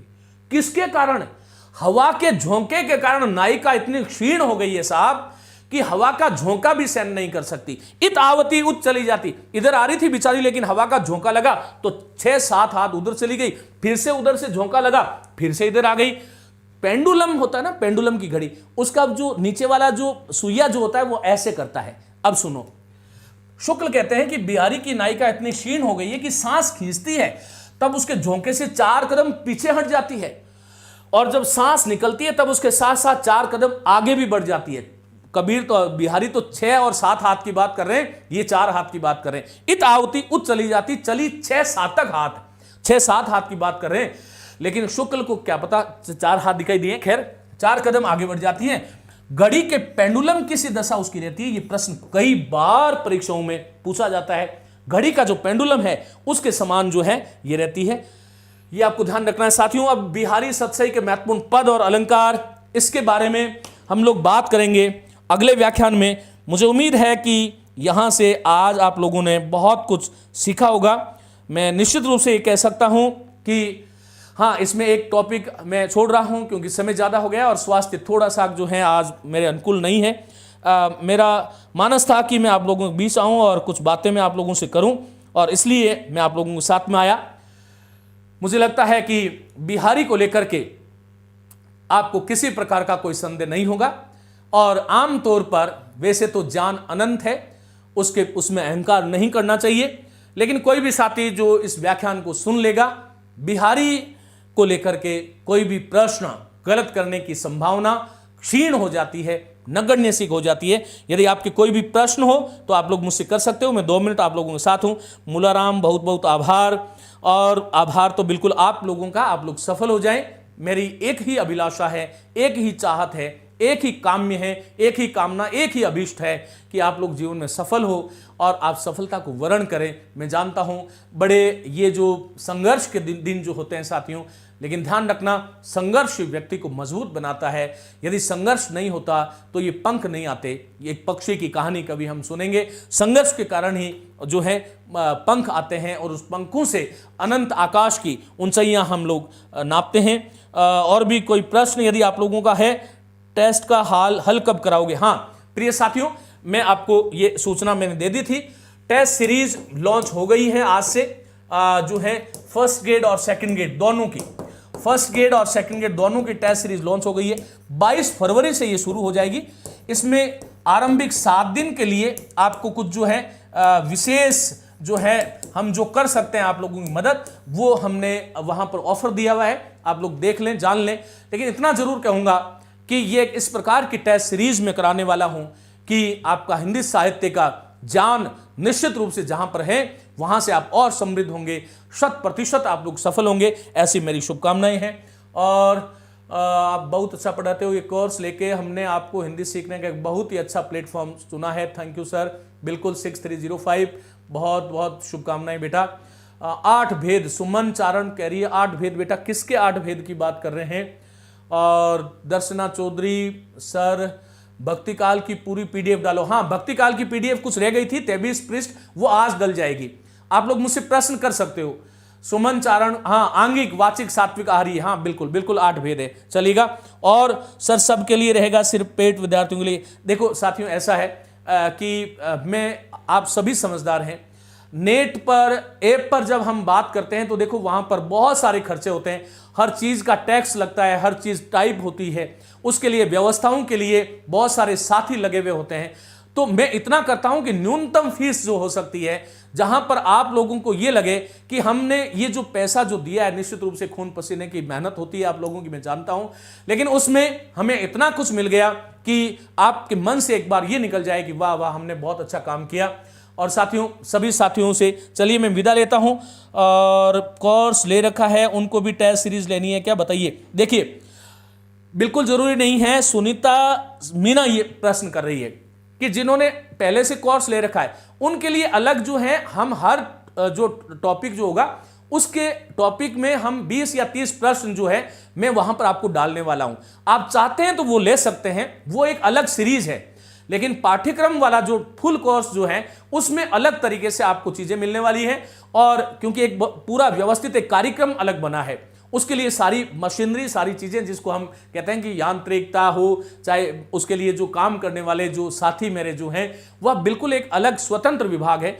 पाठ्यक्रम जिन्होंने ले रखा है उनको वहां पर हर सीरीज के साथ में आपको जो है मैं जरूर वहां पर आपको कराऊंगा, तो वो आवश्यक नहीं है, लेना चाहे तो ले सकते हैं, बाकी कोई ऐसी बात नहीं है। और साथियों चलिएगा, सभी को शुभकामनाएं, नमस्ते, धन्यवाद।